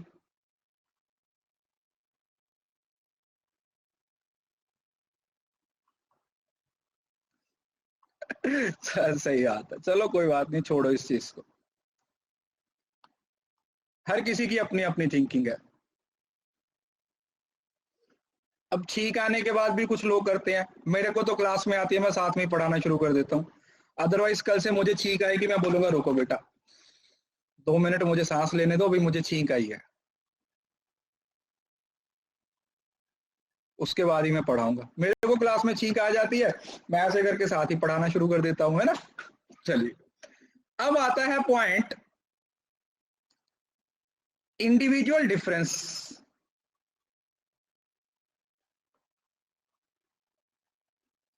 Individual difference. चलो इसको शुरू करने से पहले ना एक और बात बता ही देता हूं, इससे आपको, जब मैं कॉलेज में पढ़ता था ना तो मेरा दोस्त था, उनका एक अच्छा ग्रुप था, मतलब पढ़ने में वो ऐसे ही थे, मतलब जैसे बैक वेंचर से होते हैं ना, और उनका घर ना बिल्कुल नदी के पास था। जैसे कुछ लोग होते हैं ना नदी के पास रहते हैं, तो वो नदी के पास रहते हैं। और आपको पता है जो लोग नदी के पास रहते हैं ऑलमोस्ट सबको तैरना आता है ना, तैरना आता है ऑलमोस्ट, क्योंकि उनको पता है कि किसी भी टाइम पे कुछ ऐसी सिचुएशन हो जाती है। तो वो पता है क्या बताता था मुझे, वो जो लोग, वो उनका 8-10 लोगों का ग्रुप था, वो बोला कि हमारी नदी के पास इतने सारे लोग ये जो करके जाते थे ना, नारियल केले रख जाते थे, पैसे रख जाते थे, बोला हम सब उठा के खा लेते थे, पैसों का कुछ ले आते थे, हमें आज तक कुछ नहीं हुआ। बोला इवन के अगर 2-4 नारियल पानी में तैरते हुए भी नजर आते थे ना, तो उसको भी हम वहां से निकाल के खा लेते थे, क्योंकि वो भी तो कहीं पे चली जाने हैं। ऐसे ऐसे भी लोग हैं जो इन चीजों में कुछ विश्वास ही नहीं रखते। अब मेरे को तो ऐसी चीजें मिलती नहीं है यार, मैं रोज देखते जाता हूँ कि किसी सड़क पे कुछ ऐसा, कुछ जंतर मंतर किया रखा हो, 500-700 रुपए पड़े हो, साथ में केले वगैरह पड़े हो, नारियल पड़ा हो, मैं तो उठा के रखूंगा अपने बैग में और घर आ जाऊंगा। चलिए, देखो ये वहम भरम है। अगर 21वीं शताब्दी में भी आके आप इन चीजों पे विश्वास करते हो तो फिर आपकी पढ़ाई किसी काम की नहीं। इंडिविजुअल डिफरेंस, इंडिविजुअल डिफरेंस का मतलब क्या हुआ कि इस दुनिया में हर पर्सन यूनिक है। यूनिक है मतलब क्या हुआ कि आप किसी भी चीज को, किसी भी दो पर्सन्स को कंपेयर नहीं कर सकते। मतलब अगर दो स्टूडेंट है एक क्लास के अंदर, दो स्टूडेंट हैं, तो उन दोनों को आप एक ही पैरामीटर में नहीं रख सकते। जैसे कुछ लर्नर होते हैं, वो अपना मॉरली लेवल पे अलग होगा, कुछ होंगे वो पढ़ाई के लेवल पे अलग होंगे, कुछ होंगे वो फैमिली लेवल पे अलग होंगे, उस तरीके से। तो इंडिविजुअल डिफरेंस का मतलब क्या हुआ कि हम अलग अलग लेवल पे अलग अलग स्टूडेंट्स को डिफरेंशिएट कर देते हैं, जिसको बोला जाता है इंडिविजुअल डिफरेंस। कोई स्लो लर्नर है, अगर एक लर्नर स्लो लर्नर है तो दूसरा एक फास्ट लर्नर हो सकता है। जैसे हम अपनी क्लास की ही बात करते हैं, हमारी क्लास ही है, अब इसमें कुछ बच्चे ऐसे हैं जिनको ऐसे बात समझ में आ जाती है, पटक से उनको बात समझ में आ जाती है, जो दूसरी बार पूछते भी नहीं है, क्योंकि वो थोड़े फास्ट लर्नर हैं। अभी ऐसा नहीं है कि वो दूसरों से बहुत आगे हैं, मतलब उनकी ग्रास्पिंग पावर ऐसी है। कुछ बच्चे हैं जो थोड़े स्लो लर्नर हैं, जिनको समझने में थोड़ा टाइम लगता है, जो 2-3 बार सुनने के बाद, कुछ लोग होंगे जो हो सकता है क्लास के बाद एक आधी बार रिकॉर्डिंग भी देखते हों। क्या करते होंगे? रिकॉर्डिंग भी देखते होंगे। क्यों? क्योंकि उनको उस टाइम पे समझने में थोड़ी सी दिक्कत हो जाती है। क्लियर है? तो इसमें क्या आता है, ये सारे इंडिविजुअल डिफरेंसेस होते हैं। जैसे अगर हम इंडिविजुअल डिफरेंस को कंसीडर करें, चिल्ड्रन, अडोलसेंट और अडल्ट लर्नर, हम 3 कैटेगरीज में डिवाइड कर देते हैं। जैसे अगर चिल्ड्रन है तो वो 2 से 5 साल के बच्चे, ये छोटे बच्चे होते हैं। जैसे पेडागोजी वाला वो कंसेप्ट था, जो बच्चे टीचर पे भरोसा करते हैं, टीचर ने जो बोल दिया वही सच है, टीचर की अप्रूवल पे काम करते हैं, सब कुछ। देन आते हैं अडोल्ट लर्नर, जो थोड़ा सा अब्स्ट्रैक्ट हो जाते हैं, अब्स्ट्रैक्ट आइडियाज आने शुरू हो जाते हैं उनके अंदर, क्रिएटिविटी आ जाती है, थोड़ा सेल्फ एस्टीम आ जाता है। और जो अडल्ट आ जाते हैं वो यंग लर्नर होते हैं, जो अपने लर्निंग के प्रति अवेयर हो जाते हैं, जो खुद से सेल्फ मोटिवेटेड हो जाते हैं एक तरीके से। उनको पता है कि वो क्या कर रहे हैं और वो कैसे कर रहे हैं, है ना? उनको पता चल जाता है कि वो क्या कर रहे हैं और वो कैसे कर रहे हैं। आज शाम को रिसर्च की फाइल शेयर हो जाएगी भाई, ठीक है? मुझे तरस आ गया आप लोगों पे। तो आज शाम को रिसर्च के PYQ भी शेयर कर दूंगा। तो ये वो वाला लेवल आ जाता है जहां पर लर्नर सेल्फ डायरेक्टेड हो जाता है, सेल्फ डायरेक्टेड हो जाता है। क्लियर? लर्नर के कैरेक्टरिस्टिक्स अगर उसके पर्सनल और सोशल एट्रीब्यूट्स पे देखो तो उसका एज और मैच्योरिटी लेवल, उसका मोटिवेशन, एक्सपेक्टेशन, स्पेशल टैलेंट और मैकेनिकल डेक्स्ट्रिटी। डेक्स्ट्रिटी का मतलब पता है क्या होता है? स्किल्स। जैसे कुछ लोग होते हैं वो एम्बीडेक्स्ट्रस होते हैं, जो अपने दोनों हाथों का इस्तेमाल कर लेते हैं।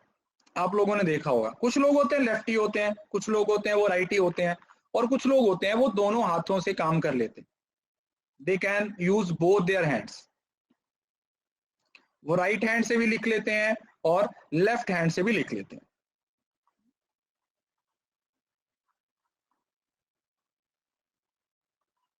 है ना? हाँ, मैं बाकी और काम नहीं होते बट मैं लिख लेता हूँ। मतलब मेरे दोनों हाथ ठीक ठाक तरीके से चलते हैं। ये मुझे तब अच्छा लगा था बाकी मैं मुझसे और काम नहीं होते लेफ्ट हैंड से, वैसे मैं राइट ही हूँ मगर मैं लिख लेता हूँ लेफ्ट हैंड से।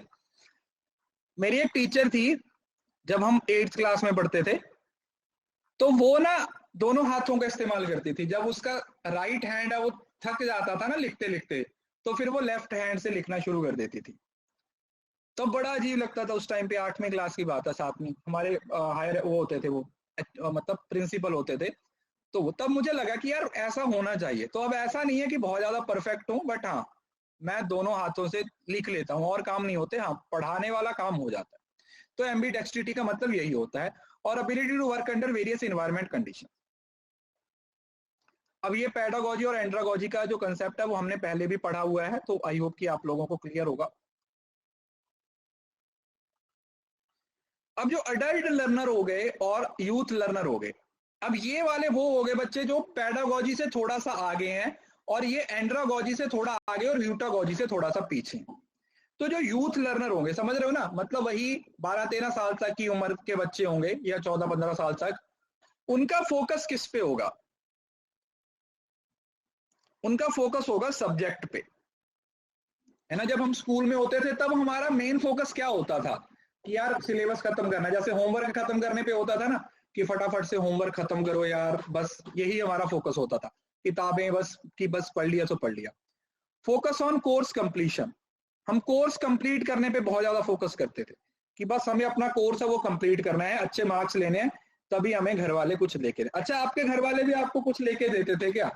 गिफ्ट वगैरह? अगर आप बोलते थे कि मैं पापा फर्स्ट आऊंगा, मम्मी मैं अच्छे नंबर लेके आऊंगा।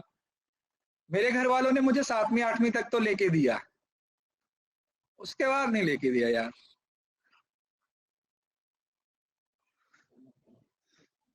ड्रेस वगैरह नहीं था? अच्छा, नहीं दिया। मेरे घर वाले तो मुझे बोलते थे कि ऐसा नहीं बोलते थे कि फर्स्ट सेकंड आएगा, अच्छा नंबर लेके देते, अच्छे नंबर आएंगे तो तेरे को वो लेके देगा। मुझे अभी तक याद है, 3rd में ना मुझे मेरे पापा ने वो लेके दी थी। वो गाड़ी आती है ना रिमोट से चलने वाली, जो ताली बजाओ आवाज से, वो आवाज वॉइस सेंसिटिव होती है, ठीक है वो, तो उसको ताली बजाओ तो आगे चली जाती है, ताली बजाओ तो वो पीछे चली जाती है, ठीक है। वो शायद अभी भी रखी हुई होगी कहीं पे बेचारी, 3री 4थी क्लास में पापा ने लेके दिया था। फ्यूचर ओरिएंटेड है, थोड़ा सा फ्यूचर के बारे में ज्यादा सोचते हैं कि हाँ भाई हम फ्यूचर के बारे में सोचेंगे। अडल्ट्स पे फोकस होते हैं, मतलब समझ रहे हो ना, जैसे अगर मैं एक एक यूथ लर्नर हूं तो मैं अपने बड़े भाई बहन, अपने कोई जो बड़े लोग होंगे उन पे क्या करूंगा? डिपेंड करूंगा। More likely to accept new information. कोई नई इन्फॉर्मेशन आती है उसको एज इट एक्सेप्ट कर लेते हैं, और डिपेंड करेंगे दूसरों पे, दूसरे लोगों पे डिपेंड करेंगे। तो ये तो आपके हो गए यूथ लर्नर। ये कौन हो गए? ये हो गए आपके यूथ लर्नर। और वहीं पर अगर मैं अडल्ट लर्नर की बात करूं तो अडल्ट लर्नर में कंसेप्ट थोड़ा चेंज हो जाता है। चेंज क्या हो जाता है कि बच्चे अपने आप पे डिपेंड करना शुरू कर जाते हैं, मतलब सेल्फ डिपेंडेंट हो जाते हैं। तो इसमें क्या करोगे आप? सब्जेक्ट की जगह पर आपका फोकस किस पे हो जाता है कि आपकी कोई पर्सनल कोई प्रॉब्लम है, भाई उस प्रॉब्लम का मुझे सोल्यूशन चाहिए। मेरे पास एक प्रॉब्लम है, क्रिटिकल थिंकिंग पे, रिजल्ट ओरिएंटेड, सेल्फ डायरेक्टेड और स्केप्टिकल। स्केप्टिकल का मतलब होता है जब आप किसी इंफॉर्मेशन को एज इट एज एक्सेप्ट नहीं कर सकते, मतलब समझ रहे हो ना, जैसे सीआईडी वाले होते हैं ना, वो हर चीज को लेके स्केप्टिकल होते हैं, दया कुछ तो गड़बड़ है।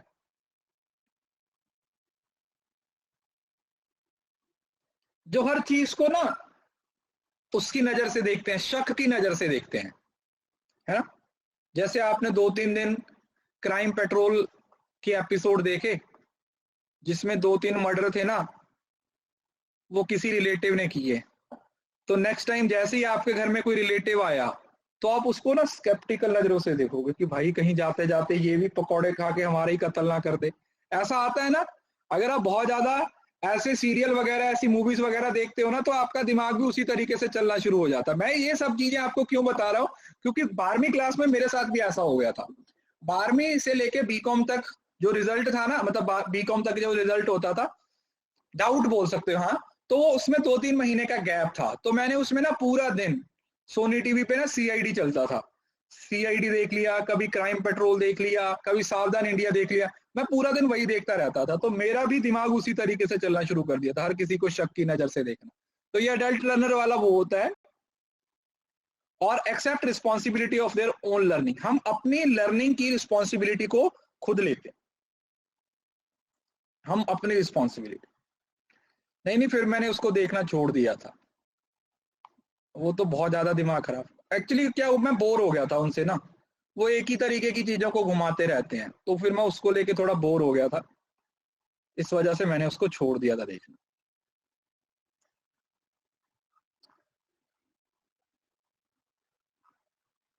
अब आता है लर्निंग स्टाइल्स। हमारे अलग अलग तरीके के लर्निंग स्टाइल्स हो सकते हैं, जैसे मतलब मैंने बताया ना इंडिविजुअल डिफरेंस है, तो इंडिविजुअल डिफरेंस में आपके जो लर्निंग स्टाइल्स होंगे वो भी अलग अलग हो जाएंगे। अलग अलग इन द सेंस कि जैसे कुछ लोग होंगे वो देख के सीखते हैं, कुछ लोग होते हैं वो बोल के सीखते हैं, समझ रहे हो, जैसे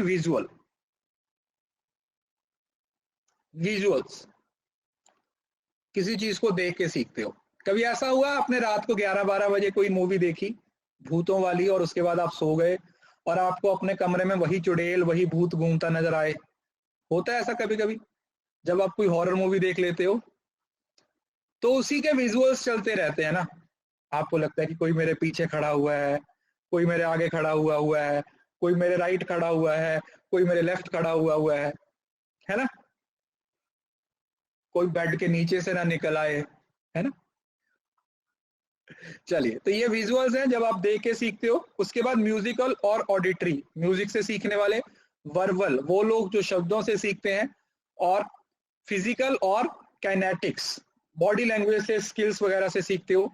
लॉजिकल और मैथमेटिक्स, जब आप लॉजिक, जैसे आजकल बच्चे देखा ना, आजकल तो ये बहुत सारी गेम्स भी आती हैं, वो वो मेरी भांजी को भी मैंने गिफ्ट की थी एक, वो जब पीसेस से जोड़ते रहते हैं ना ये वाले, कभी उसका वो बना दिया, कोई घर बना दिया, कुछ बिल्डिंग बन जाती है, पजल सी है ना इस तरीके से, तो वो उससे बच्चों का माइंड है वो डेवलप होता है, उससे बच्चों का जो लॉजिकल माइंड है वो क्या हो जाता है, डेवलप होता है। देन आता है सोशल। सोशल कौन से होते हैं, जब आप किसी के साथ सीखते हो, जैसे ऐसा होता है ना, जैसे आप इंट्रोवर्ट और एक्सट्रोवर्ट वाला कंसेप्ट बोल देते हो, इंट्रोवर्ट और एक्सट्रोवर्ट वाला कंसेप्ट बोल देते हो। कुछ लोग होते हैं जो किसी के साथ में रह के ज्यादा सीखना पसंद करते हैं ना, वो किसी के साथ रहेंगे तो ज्यादा सीखेंगे। और कुछ लोग होते हैं जो अकेले रह के ज्यादा सीखते हैं, है ना। कुछ लोग होते हैं जो किसी का साथ की जरूरत होती है, और कुछ लोग होते हैं जो अकेले रह के सीखना पसंद करते हैं कंस्ट्रक्टिव तरीके से, है ना। तो वो सॉलिटरी का मतलब अकेले रहने वाले सीखते हैं।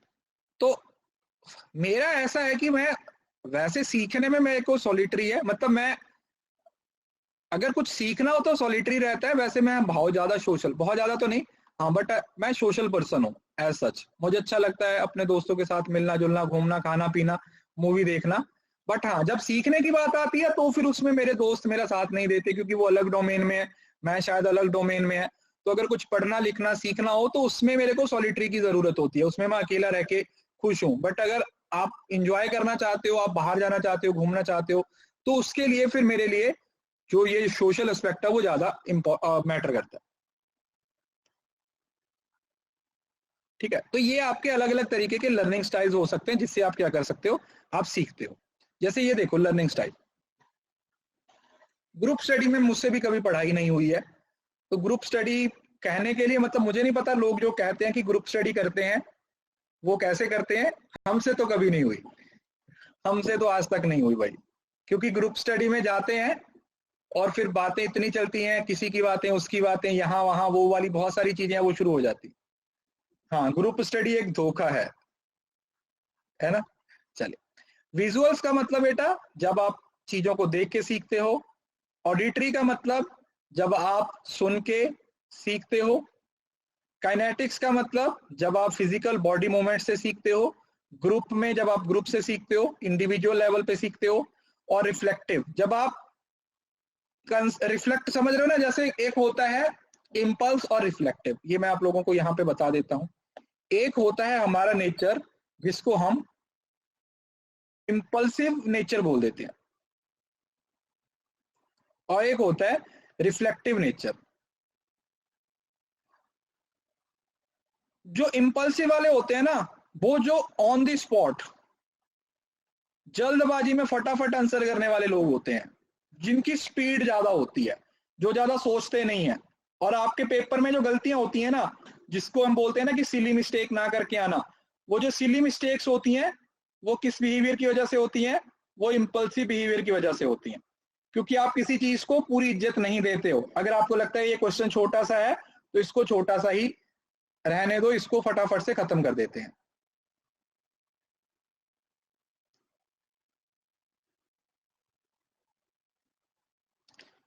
और ये पेपर में गलती हो जाती है। और रिफ्लेक्टिव कौन सा होता है, जो सोच समझ के, जैसे आप क्लास में एग्जांपल में आपको बोलता हूँ ना कि सर, आप बोलते हो कि सर रॉन्ग टच हो गया पूल पे, रॉन्ग टच बोलते हैं ना ज्यादातर बच्चे, कि सर आता तो था लेकिन पूल पे हमने गलत आंसर लगा दिया। तो वो इसी वजह से होता है, वो इसी वजह से होता है, लीडर बोर्ड पे आने के चक्कर में आप क्या कर देते हो, गलत हो जाते हो। और जो रिफ्लेक्टिव नेचर होता है, ये आप लोगों का एकदम से थिंकिंग का, जिसमें आप सोचते हो, जिसमें आप अच्छे से दिमाग लगाते हो और उसके बाद ही फोकस करते हो।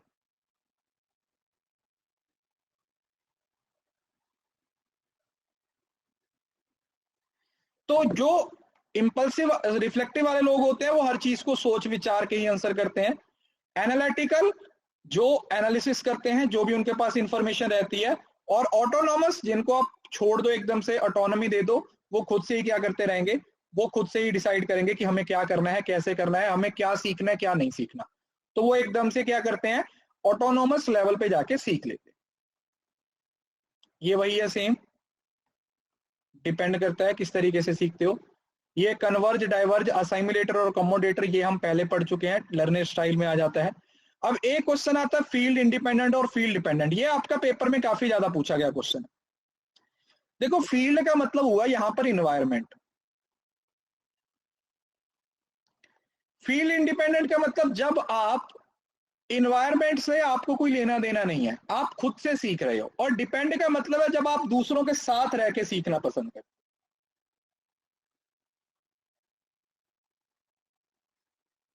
है ना। तो फील्ड का मतलब यहां पर हुआ कॉन्टेक्स्ट और सराउंडिंग्स। तो वो लोग जो इंडिपेंडेंट होते हैं वो एनालिटिकली देखते हैं, क्योंकि उनको किसी के साथ की जरूरत नहीं होती, वो सराउंडिंग से अलग होते हैं, वो सेल्फ स्ट्रक्चर्ड होते हैं और उनके सेल्फ डिफाइंड गोल्स होते हैं। मतलब इंडिपेंडेंट, फील्ड इंडिपेंडेंट का मतलब है कि यार मैं किसी भी तरीके के एनवायरनमेंट में मुझे कुछ फर्क नहीं पड़ता, समझ रहे हो ना।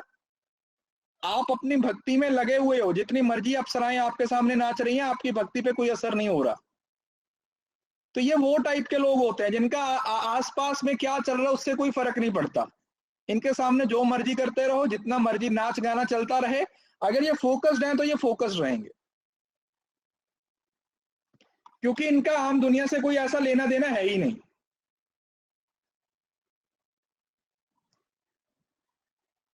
In the classroom, such extensive reading, writing which learner can carry out alone are useful for field independent. जब आप alone काम करना चाहते हो वो वाला।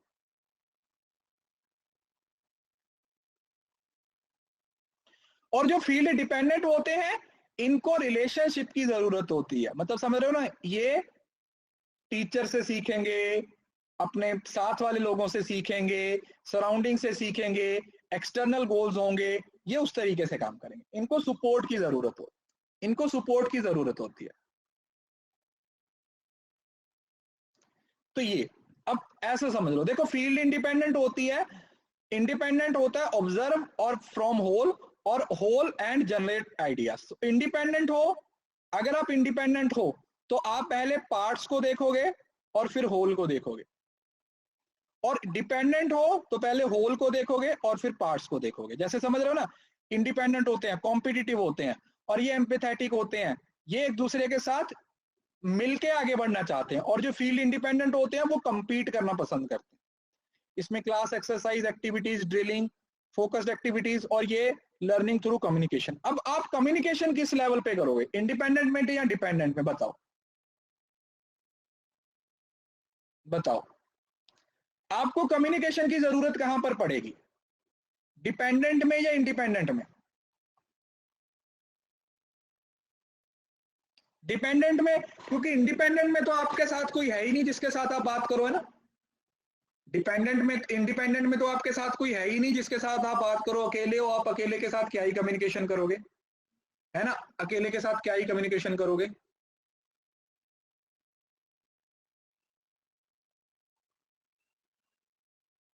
तो ये क्वेश्चन आपको काफी बार पूछा गया है, इसको दिमाग में बिठा लीजिए कि इंडिपेंडेंट का मतलब क्या होता है और डिपेंडेंट का मतलब क्या होता है।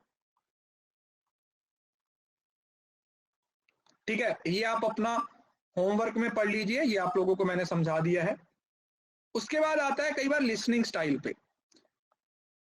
एक्टिव लिसनर कौन होते हैं, जो पूरे फोकस होके सुनते हैं, जो एकदम से फोकस होके सुनते हैं, जिनका ध्यान होता है।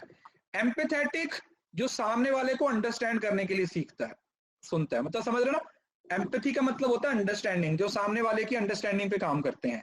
देन आते हैं इवेल्युएटिव या क्रिटिकल, जो जजमेंट देते हैं, है ना, मतलब अगर आप मुझे सुन रहे हो और उसके बाद आप मेरी गलतियां भी निकाल रहे हो कि सर यहाँ पे गलती होगी, यहाँ पर आपने, आपका जो टंग स्लिप है वो हो गया, तो आपने कुछ और बोल दिया था, तो वो उसको इवेल्युएटिव लिसनिंग बोल देते हैं। जैसे कई बार मैं कुछ होता है ना, जैसे कई बार मैं कुछ कैलकुलेशन गलत कर देता हूँ या कुछ ऐसा हो जाता है, तो आप बोल देते हो कि सर ये गलत है, तो वो आपका किस में आ जाता है, इवेल्युएटिव लिसनिंग में आ जाता है।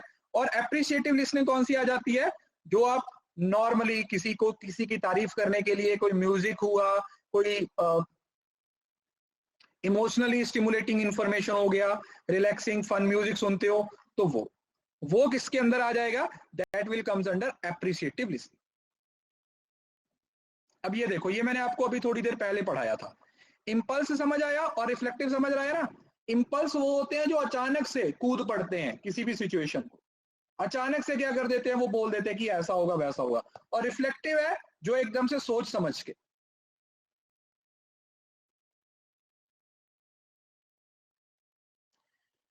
तो हमें क्या करना है, हमें रिफ्लेक्टिव स्टाइल ऑफ लर्निंग में जाना है। हमें क्या करना है, हमें रिफ्लेक्टिव स्टाइल में जाना है। हमें किस में जाना है, हमें रिफ्लेक्टिव में जाना है। हमारी जो थिंकिंग होनी चाहिए वो रिफ्लेक्टिव होनी चाहिए, इंपल्सिव नहीं होनी चाहिए। अदरवाइज तो उसमें हम गलती कर देते हैं।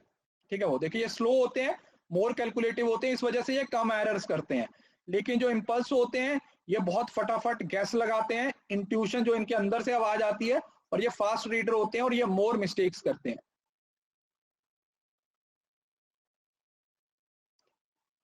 ये बहुत सारी मिस्टेक्स करते हैं, ये बहुत सारी मिस्टेक्स करते हैं, ये बहुत सारी मिस्टेक्स हैं वो करते हैं।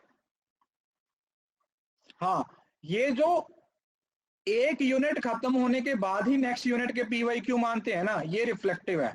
जो एक ही दिन सारे पेपर मांगने शुरू कर देते हैं वो आते हैं इंपल्स में, जो सबसे ज्यादा गलतियां करते हैं। और कुछ तो ऑर्डर मारते हैं मेरे को, वो मैसेज करके, व्हाट्सएप पे मैसेज करके ऑर्डर मारते हैं, बोला तुमने तो बोला था कि तुम सारे पेपर भेजोगे, सिर्फ 150 क्यों भेजे। मैंने कहा हाँ, तेरे बाप ने पैसे दिए थे ना मुझे इस चीज के लिए। मतलब मैं हैरान हूं, मैं उस दिन भी आप लोगों को बता रहा था इस चीज के बारे में, कि कुछ लोग ऐसे मतलब ऑर्डर मारते हैं, मतलब किसी का भला करने जाओ तो लोग एकदम से ऐसे ही लगते हैं कि भाई खरीद ही लिया इस चीज को, इस बंदे को, तो है ना। अजीब सा बिहेवियर हो जाता है। टीचिंग में आके आप लोगों को ना बहुत सारी चीजें देखने की वो पड़ती है।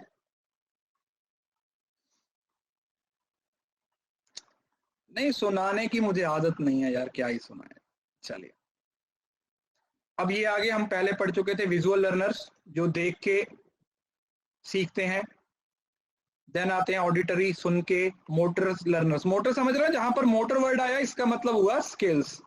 लर्निंग बाय डूइंग, वर्कशॉप वाला लर्निंग बाय डूइंग, जो कुछ करके सीखते हैं, जो कुछ करके सीखते हैं,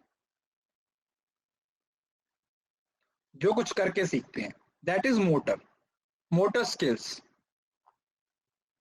साइकोमोटर डोमेन पढ़ा था ना, कौन सा था?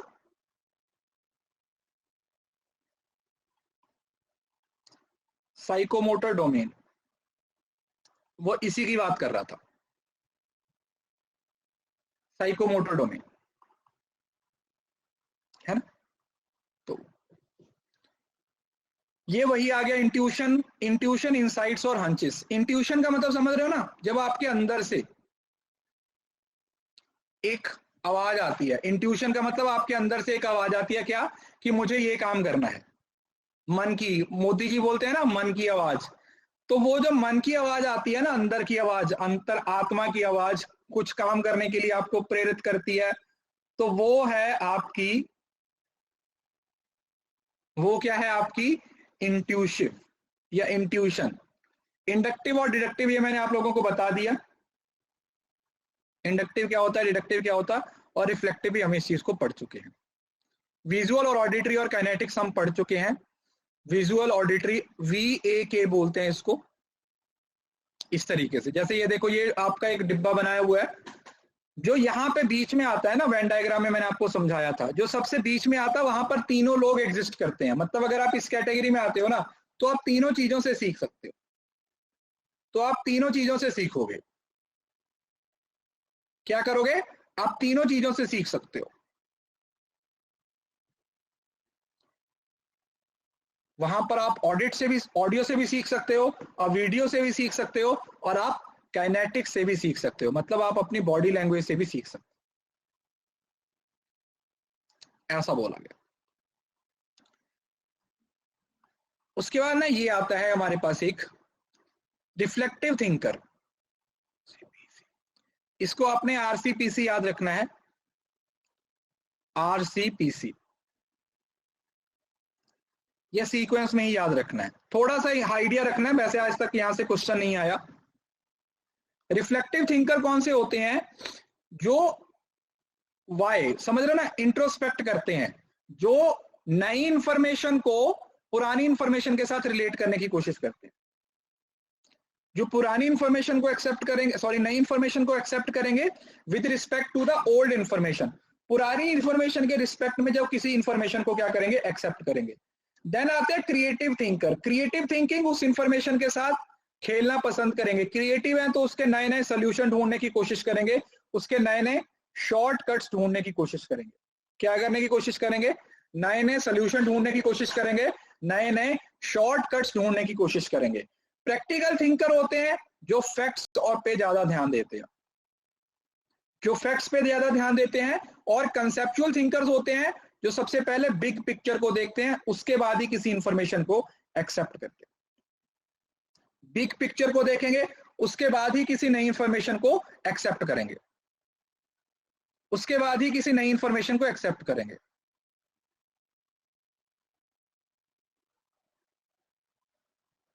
तो 4 रिफ्लेक्टिव, जो सबसे पहला लेवल आ जाता है, पुरानी इंफॉर्मेशन के साथ नई इंफॉर्मेशन को एक्सेप्ट करेंगे। दूसरा आता है क्रिएटिव। क्रिएटिव थिंकर कौन से होते हैं? जो नई इंफॉर्मेशन के साथ खेलना पसंद करेंगे, एक नया क्रिएटिव सोल्यूशन, शॉर्टकट ढूंढना शुरू करेंगे। प्रैक्टिकल थिंकर कौन से होते हैं?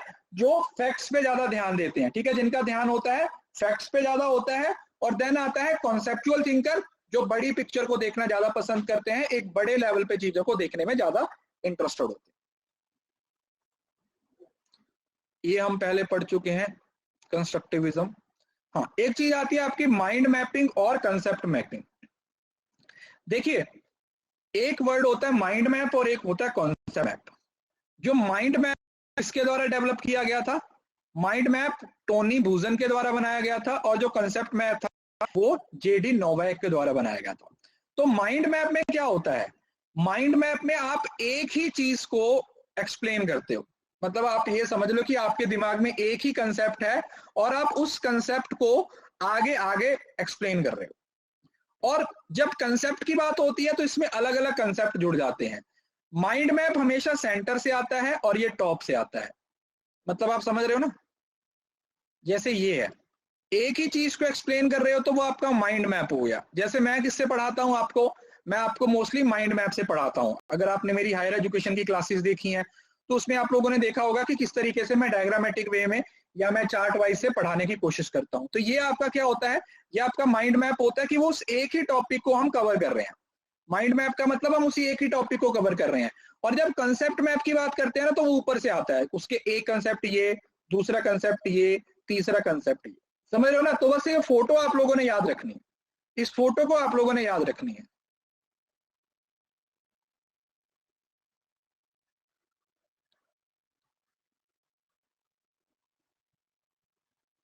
क्लियर है जी? तो ये आपका माइंड मैप और कॉन्सेप्ट मैप है, वो यहां पे खत्म हो जाता है। ठीक है जी, चलिए अब आता है आपका लास्ट टॉपिक,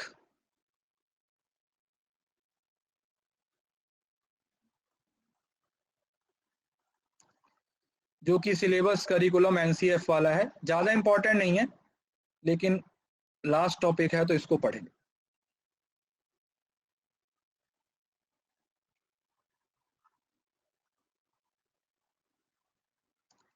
मॉक्स वाला आपके पेपर से पहले हो जाएगा, टेंशन मत लो। स्वयं स्वयं प्रभा मुझे भी मालूम है, तो वो भी आपके हो जाएंगे, टेंशन मत लो। घबराओ मत यार, दिल मत छोटा किया करो। 1 मिनट का ब्रेक ले लो, फिर हम इसको आगे कंटिन्यू करते हैं।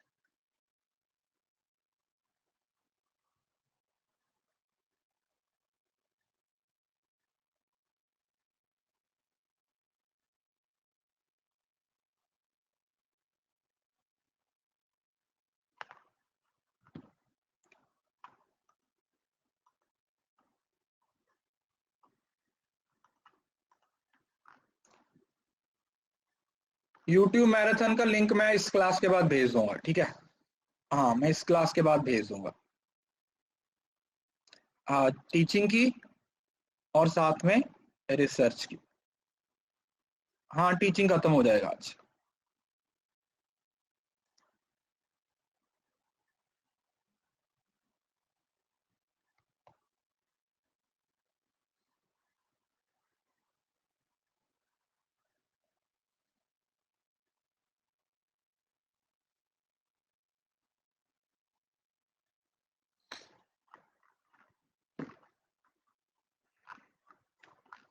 देखो, methods of teaching methods of teaching मैंने स्पेशल क्लास में करवाया है, मैं कभी भी इसको प्लस में नहीं पढ़ाता हूँ। उसका लिंक आप लोगों को टेलीग्राम पे मिलेगा, वहां पे सर्च करना मेथड्स ऑफ टीचिंग, 2 क्लासेस हैं, वहां से कवर कर लीजिएगा।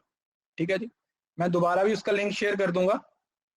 मेथड्स ऑफ टीचिंग, क्योंकि इतने सारे मेथड्स हैं, यहाँ पर आपकी 2 से 3 क्लासेस और लग जाएंगी। लास्ट जो अगर आपने पहले वाले कोर्स के स्टूडेंट्स हैं उनको भी मैंने यही बोला, मतलब हर बार मैंने ये कभी प्लस में पढ़ाया ही नहीं है, क्योंकि ये पढ़ाने का कोई मतलब ही नहीं बनता। ठीक है, क्योंकि क्वेश्चन एक आधा कभी आएगा या नहीं आएगा, लेकिन ये है इतना लेंथी, इसमें इतना सारा कंटेंट है कि आपकी 2 से 3 क्लासेस यहाँ पर ऐसी फालतू में वेस्ट हो जाएंगी। तो इससे अच्छा है कि आप उसको एक बार रिकॉर्डिंग से, बस उसकी बेसिक अंडरस्टैंडिंग होनी चाहिए। बेसिक अंडरस्टैंडिंग आपको होनी चाहिए कि लेक्चर मेथड का मतलब क्या होता है, डेमोस्ट्रेशन का मतलब क्या होता है, बस उतना है, बहुत है, उससे ज्यादा करने की जरूरत नहीं है।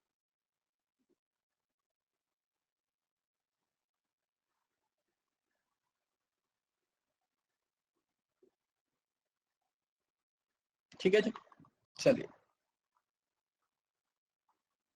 अरे मैथ में पहले एवरेज परसेंटेज रेशो कर लीजिए, उसके बाद नंबर सीरीज कर लो, कोडिंग डिकोडिंग कर लो, डिस्टेंस एंड डायरेक्शन कर लो, बहुत है। बाकी जो भी होगा वो मैं पेपर से पहले करवा दूंगा।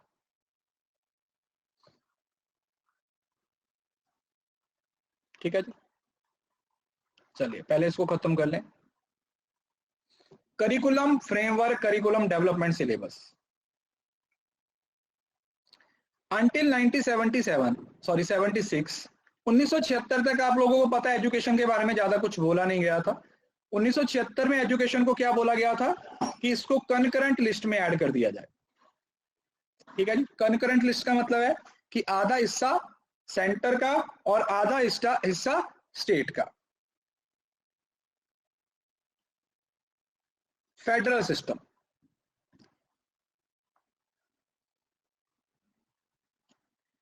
National council for education research and training developed, NCERT के द्वारा 1975 में एक एनसीएफ को बनाया गया जो कि 68 की एजुकेशन पॉलिसी पे बेस्ड है। 1976 में यह कंकरेंट लिस्ट में आ गया और पूरे देश में 1986 वाली एजुकेशन पॉलिसी को अप्लाई कर दिया गया। अरे बेटा मेरी प्रोफाइल में ही है, स्पेशल क्लास में आप लोगों को कुछ कुछ टॉपिक्स मिल जाएंगे। बाकी एवरेज परसेंटेज रेशो जो है वो आप लोगों का अभी मैथ वाला जो डीआई वाला कोर्स है उससे आप कवर कर सकते हो। अरे बता तो रहा हूं बेटा, कमेंट करना बंद करोगे तो अभी तो सुन पाओगे ना।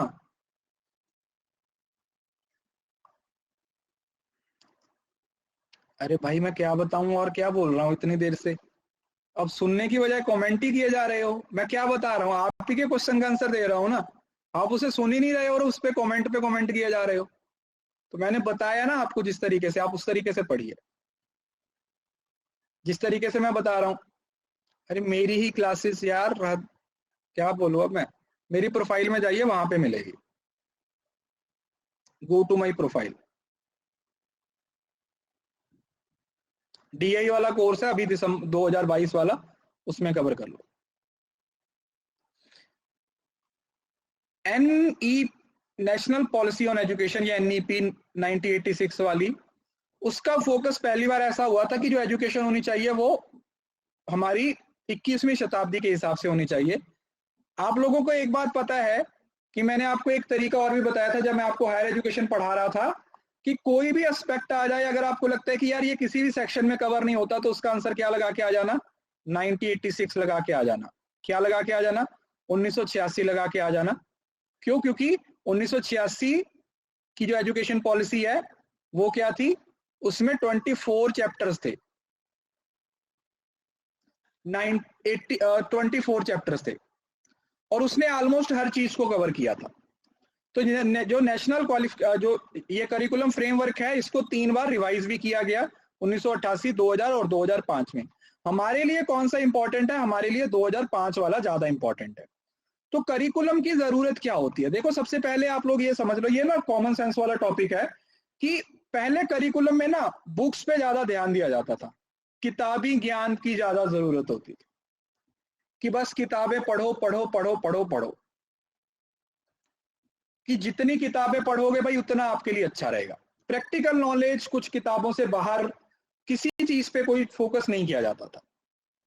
तो इस वजह से जो नया करिकुलम बनाया गया उसमें ये डिसाइड किया गया कि यार चीजों को चेंज किया जाए, कुछ नया लेके आए जिससे सब लोगों को फायदा हो। अब सिलेबस और करिकुलम में बेसिक डिफरेंस क्या होता है? देखो सिलेबस आपका सिर्फ एकेडमिक होता है, जो आपका पढ़ाई से रिलेटेड है वो आपका सिलेबस होता है, और जो आपका करिकुलम होता है ना वो आपका पूरा कोर्स होता है जिसमें सब कुछ आ जाता है। तो सिलेबस छोटा है, इस वजह से ये ग्रीक वर्ड है। ग्रीक से आप क्या याद रख सकते हो कि ये एक गरीब वर्ड है, छोटा है, ये एक बड़ा वर्ड है, लैटिन वर्ड है, ये किसी सब्जेक्ट से रिलेटेड है, ये कोर्स से रिलेटेड, ये डिस्क्रिप्टिव होता है, ये प्रिस्क्रिप्टिव होता है, ये वाइड। मतलब आप ऐसा समझ लो कि जब आप सिर्फ एकेडमिक एक्टिविटीज की बात कर रहे हो तो वो किसके अंडर आएगा? वो सिलेबस के अंडर आएगा। और जब आप एकेडमिक के साथ non academic activities, extra curricular activities, बाकी सारी एक्टिविटीज को फोकस करते हो तो वो क्या हो जाएगा? वो आप लोगों का हो जाएगा करिकुलम।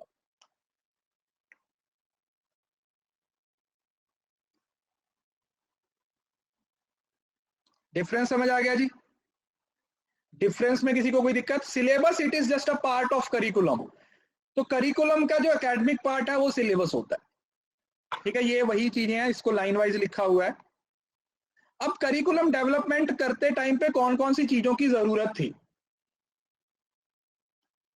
कि सबसे पहले कि बच्चों को बाहर की जिंदगी के साथ रिलेट किया जाए, देखा जाए कि रूट मेथड्स हैं उनको साइड पे किया जाए, उनकी ओवरऑल डेवलपमेंट के बारे में बोला जाए, एजुकेशन को और फ्लेक्सिबल और इंटीग्रेट किया जाए, और डेमोक्रेसी मतलब एक गुड सिटीजन बनाया जाए स्टूडेंट्स को क्या बनाया जाए, गुड सिटीजन्स, क्योंकि अगर स्टूडेंट्स हैं वो अच्छे सिटीजन बनेंगे तभी वो देश के लिए कुछ अच्छा कर पाएंगे।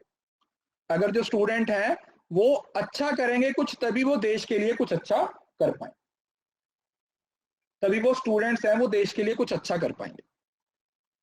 तो ये वही करिकुलम है। नेशनल करिकुलम फ्रेमवर्क, ये कुछ इसका स्टैटिक पोर्शन है, थोड़ा सा इंपॉर्टेंट है। 1975 में जनरल साइंस को as a compulsory subject introduce करने की बात की गई। कौन सी क्लास तक? क्लास 10 तक। 10वीं क्लास तक की जो साइंस है ना उसको कंपलसरी सब्जेक्ट बना दिया जाए।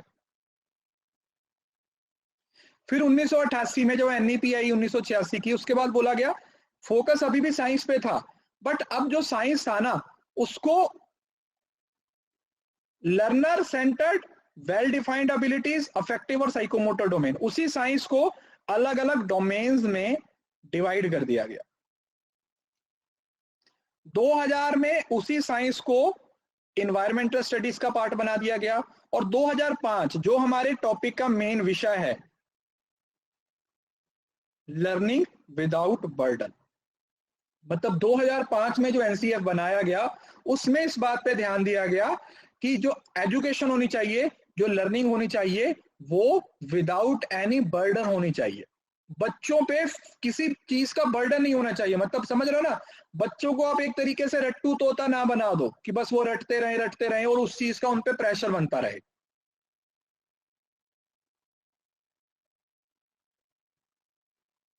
स्ट्रेस फ्री एजुकेशन होनी चाहिए। क्या होनी चाहिए? जो एजुकेशन है वो एकदम से स्ट्रेस फ्री होनी चाहिए। तो एनसीएफ है वो 1975 में आया था, और 88, 2000, 2005 में उसको क्या किया गया था? चेंज किया गया था, और उसमें ये जो चीजें चेंज की गई थी, ठीक है, ये जो 4 चीजें हैं वो चेंज की गई थी। पहले बिहेवियरिस्टिक अप्रोच होती थी। बिहेवियरिस्टिक अप्रोच समझ गए ना, कि बच्चों को खाली वेसल की तरह माना जाता था, कि बच्चे एकदम से खाली बकेट की तरह है, इनके अंदर जो डाल दोगे वो करेंगे, मतलब बिहेवियरिज्म, जो जिसमें वो पैसिव ऑर्गन होते थे। बट 2005 से इनको क्या बना दिया गया? कंस्ट्रक्टिविस्ट बना दिया गया। क्या बना दिया गया? कंस्ट्रक्टिविस्ट बना दिया गया, कि ये कंस्ट्रक्टिविस्ट हैं, इनको इस तरीके से काम करना चाहिए, constructivism. All the states have developed NCF in the line of NCF, तो हर स्टेट में भी अपना अपना एनसीएफ बनाया गया। तो इसमें कुछ कुछ चीजों को फोकस किया गया। सबसे पहले किस चीज को फोकस किया गया? कंस्ट्रक्टिविज्म। दूसरा, बच्चे खुद से सीखें, खुद से पार्टिसिपेट करें। टीचर है वो एक ऑटोनोमस फैसिलिटेटर है। इवेल्युएशन है वो टूल होना चाहिए बच्चों को स्ट्रेंथनिंग करने का, ना कि बच्चों की वीकनेस को निकालने का। क्वालिटी पे फोकस, क्वांटिटी पे, और यूनिवर्सलाइजेशन, और डेमोक्रेटिक वेज और वैल्यू। समझ रहे हो ना? तो अल्टीमेटली पता हुआ क्या? पहले पूरा फोकस किस पे होता था? बिहेवियरिज्म पे होता था। तो अब किस पे हो गया? कंस्ट्रक्टिविज्म पे हो गया।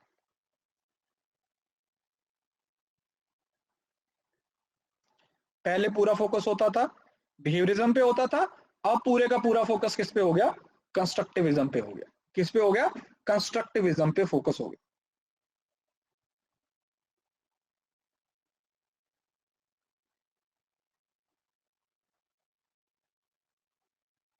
राइट?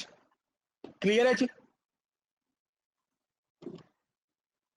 सोशल कंस्ट्रक्टिविज्म, ये डेलर्स 4 पिलर्स हमने पढ़ लिए थे। सोशल कंस्ट्रक्टिविज्म का मतलब कुछ नहीं है कंस्ट्रक्टिविज्म। अच्छा, कंस्ट्रक्टिविज्म 2 डोमेन का वो होता है, एक कंपैरिजन होता है। कौन कौन से डोमेन्स होते हैं?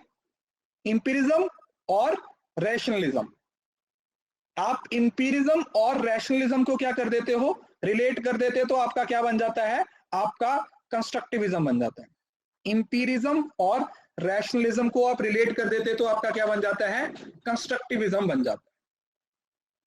अच्छा, वैसे कौन कौन है क्लास, किस किस की सांसें चल रही हैं? अंशिका, जानवी, कविता, मल्लिका, वैभवी, काजल, सुप्रिया, सरस्वती, अजहर, प्रियंका, बाबू, पिंकल, प्रिया, लकी, नील, विद्या, विहान, लक्ष्मी, आशिमा, सुष्मिता, निगम, प्रीति, ज्योति, राज बहादुर, योगेश, रूपम, आकांक्षा, पिनल, आदित्य, संजय, स्वीटी, प्रिया, शर्मना, सरस्वती, राहुल, जवाज, विशु, दिव्यांश, रश्मि, सुल्ताना, ज्योति, अनिल कुमार, प्राज्ञा, सोनम, इतने सारे तो हैं, इतने सारे लोगों की तो सांसें चल रही हैं और उसके बाद भी आप रिप्लाई नहीं कर रहे हो, बहुत नाइंसाफी।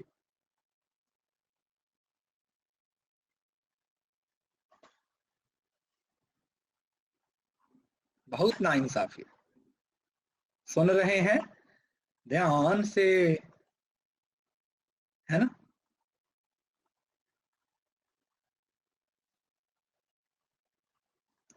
अच्छा एक सेकेंड बताता हूं।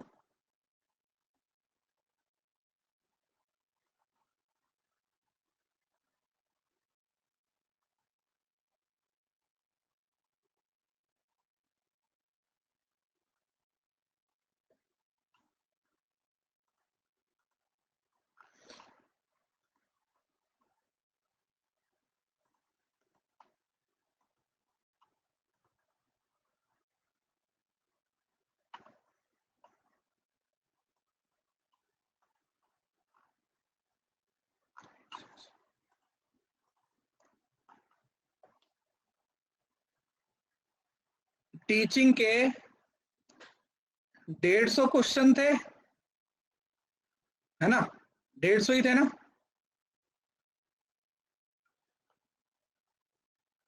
और रिसर्च के पता कितने हैं? 161।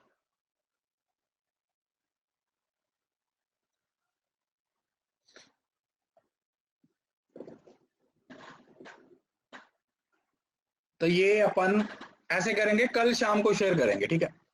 आज नहीं भेजेंगे, कल शाम को शेयर करेंगे, क्योंकि आज और कल आप बना लीजिएगा।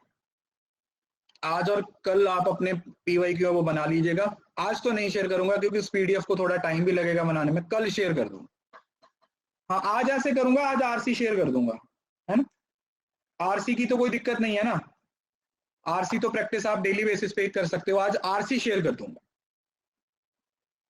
है ना? आरसी आप डाउनलोड कर लीजिएगा। चलिए, ये 5 गाइडिंग प्रिंसिपल्स हैं। These are the 5 guiding principles. Guiding principles, पहला जो हमने यहां पे पढ़ा था, ये वाले 1, 2, 3, 4 और 5, यही वो पहले वाले 5 प्रिंसिपल्स हैं। क्या क्या थे? Connecting knowledge to outside the world, knowledge को बाहर की दुनिया के साथ रिलेट करना। Shifting focus from rote learning, पहले क्या होता था? रट्टाफिकेशन ज्यादा होता था। Enriching curriculum beyond textbooks, making evaluation more flexible, nurturing and overriding identity informed by caring concerns within democratic polity of the country। अच्छे सिटीजन, गुड सिटीजन बनाना, अच्छे सिटीजन बनाना, वो इसका, ठीक है? नीड, देखो नीड में आप लोगों को पहले मैं बता रखा हूं, नीड बस यही थी कि सबसे पहले जो पूरा कंसेप्ट होता था वो भाई बिहेवियरिज्म था, पूरे का पूरा क्या था? बिहेवियरिज्म था। और अब किसके बारे में बात हो रही है? कंस्ट्रक्टिविज्म की बात हो रही है। पहले सिर्फ और सिर्फ बिहेवियरिज्म के बारे में फोकस होता था और अब पूरे का पूरा बिहेवियरिज्म के बारे में फोकस है, सॉरी कंस्ट्रक्टिविज्म के बारे में फोकस है। तो बिहेवियरिस्टिक अप्रोच से कंस्ट्रक्टिविस्ट अप्रोच तक आने की ही बेसिक नीड थी नेशनल करिकुलम फ्रेमवर्क को जब 2005 में मॉडिफाई किया गया।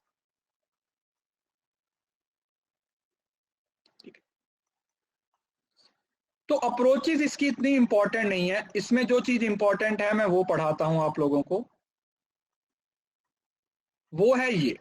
सबसे जो ज्यादा क्वेश्चन बनता है वो ये है कि जो करिकुलम डेवलप होता है ना, उसकी 2 अप्रोचेस हैं वो ज्यादा फेमस हैं। ये प्लीज इसको अच्छे से याद रखना है आप लोगों ने। रॉल्फ टेलर के द्वारा सबसे पहली अप्रोच दी गई थी करिकुलम को कंस्ट्रक्ट करने की। मतलब करिकुलम को कैसे बनाना है, जो उसके सबसे बेस्ट, जो उसके सबसे मेन प्रिंसिपल दिए गए थे, वो किसके द्वारा दिए गए थे? रॉल्फ टेलर के द्वारा दिए गए। किसके द्वारा दिए गए थे? रॉल्फ टेलर के द्वारा दिए गए। तो रॉल्फ टेलर था, 1902 में पैदा होकर 1994 में मरा, 92 साल का हुआ के मरा था। इसने 700 आर्टिकल और 16 किताबें लिखी, जिसमें इसने एक बिल्कुल सिंपल मॉडल दिया, ये वाला। इसने बोला कि सबसे पहले हम ऑब्जेक्टिव्स देखेंगे,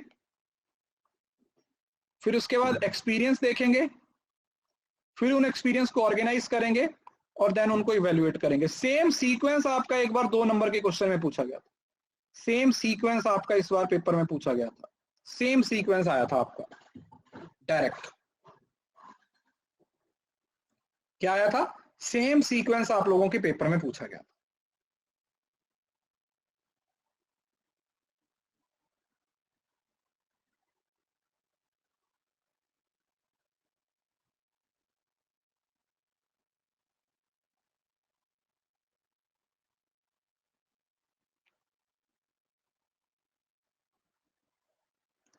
इसको अपनी कॉपी पे अच्छे से नोट डाउन कर लीजिए, क्योंकि ये चीज आप इग्नोर कर दोगे, इसको याद करना है, इसको भूलना नहीं है। ऑब्जेक्टिव्स, एक्सपीरियंस, उन एक्सपीरियंस को ऑर्गेनाइज करना और देन उन एक्सपीरियंसेस को इवेल्युएट करना।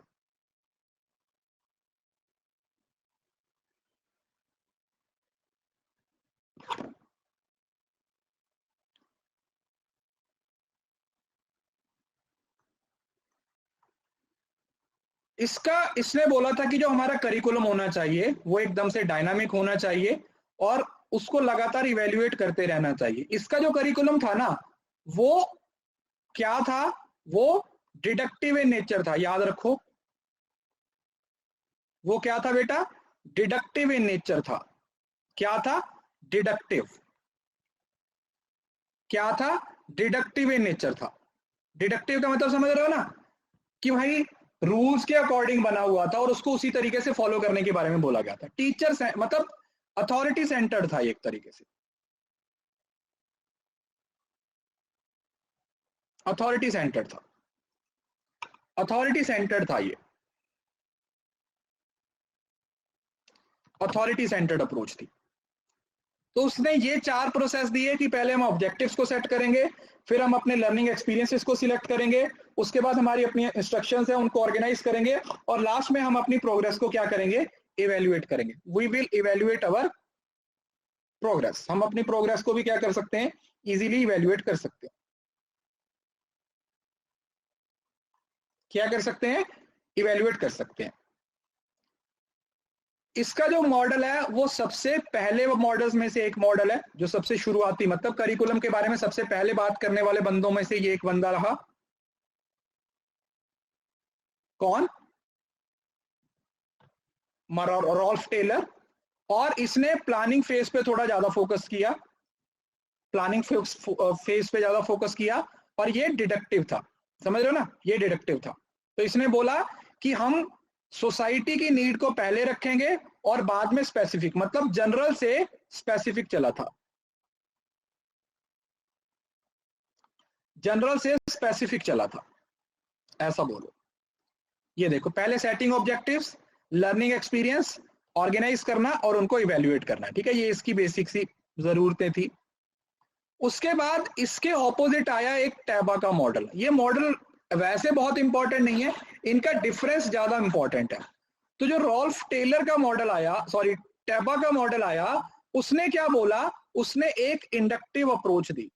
उसने क्या बोला कि पहले हम जरूरतों को देखेंगे। उसने क्या बोला था? पहले ऑब्जेक्टिव्स को देखेंगे, इसने बोला कि हम जरूरतों को पहले देखेंगे। इसने इंडक्टिव दिया तो स्पेसिफिक टू जनरल किया, फिर उसके अकॉर्डिंग हम ऑब्जेक्टिव्स बनाएंगे, फिर हम कंटेंट डिसाइड करेंगे, फिर उस कंटेंट को ऑर्गेनाइज करेंगे, फिर लर्निंग एक्सपीरियंस आएगा, फिर उसको ऑर्गेनाइज करेंगे। देखो ये 3 तो सेम, एंड वाले 3 स्टेप सेम टू सेम है, अगर आप ध्यान से देखते हो ना। लर्निंग एक्सपीरियंस को सिलेक्ट करना, लर्निंग एक्सपीरियंस को इवेल्युएट करना और लर्निंग एक्सपीरियंस को ऑर्गेनाइज करना।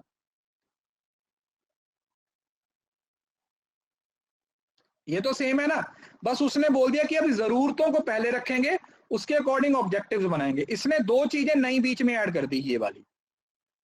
अगर आप देखोगे दूसरा, पांचवा, छठवां और सातवां, अगर इसको सीक्वेंस में रखते हो तो ये same to same Ralph Tyler वाले हो गए ना, objectives, learning experience, organising learning experience और इवेल्युएशन, वही हो गया ना।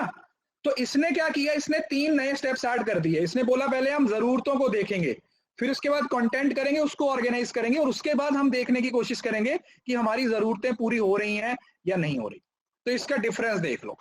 जो टेलर का मॉडल है, टेलर का मॉडल आपका डिडक्टिव था और ये इंडक्टिव था, यस और नो। जो टेलर का मॉडल था वो इंडक्टिव था, सॉरी डिडक्टिव था, और टैबा का मॉडल कौन सा हो गया, इंडक्टिव हो गया।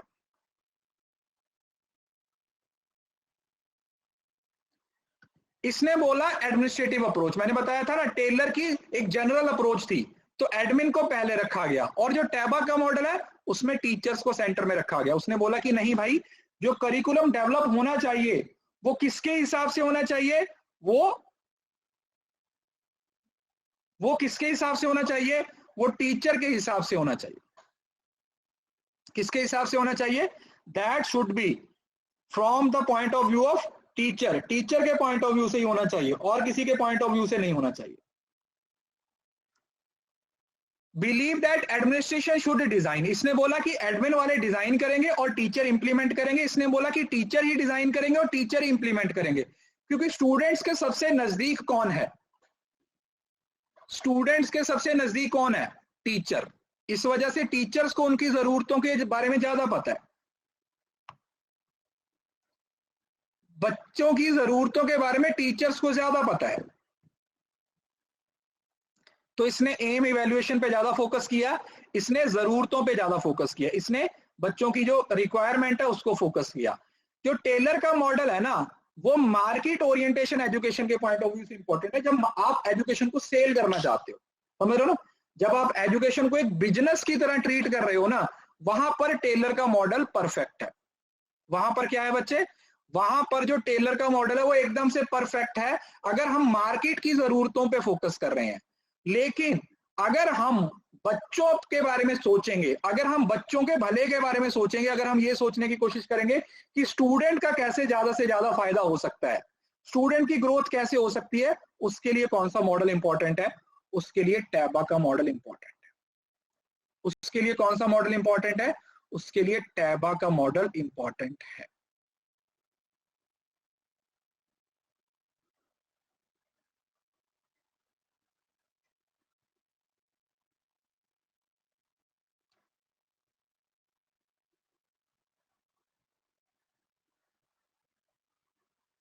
बात समझ आ गई? तो याद रखिएगा, टेलर का मॉडल है वो डिडक्टिव मॉडल है, और आजकल तो देखो टेबा का मॉडल ज्यादा, मतलब देखो यूज तो कोई भी कर सकते हैं, लेकिन लेकिन जो बच्चों के पर्सपेक्टिव से अगर देखें तो उसमें कौन सा मॉडल बेस्ट है, उसमें टैबा का मॉडल है वो बेस्ट है, टैबा का मॉडल है वो बेस्ट है। तो that's all about your teaching aptitude. इतना पढ़ लिया, एमसीक्यू लगा लिए, पीवाईक्यू लगा लिए, टीचिंग के 90% क्वेश्चन आपके सही होने शुरू हो जाएंगे। मैं आप लोगों को उस 150 में से जो न्यू कंसेप्ट्स है ना वो प्रोवाइड करूंगा, और मंडे से आप लोगों की एक क्लास शुरू हो जाएगी स्पेशल पीवाईक्यू की, जो पेपर तक चलेगी। ठीक है, अब सारी चीजें सही हो गई हैं, एक क्लास भी कम हो जाएगी, तो मंडे से आप लोगों को टाइमिंग बता दूंगा, शाम को 1 घंटे की क्लास होगी, जिसमें मैं वही क्वेश्चंस को लेके आऊंगा जिसमें कुछ नया है, जिसमें कुछ कॉम्प्लिकेटेड है, जिसमें आपको समझने में, जो छोटे छोटे हैं, देखो इक्कू दुक्कू से क्वेश्चन है मैं वो नहीं लेके आऊंगा, मैं पहले बता रहा हूँ, जो सीधे सीधे सॉल्व हो रहे हैं।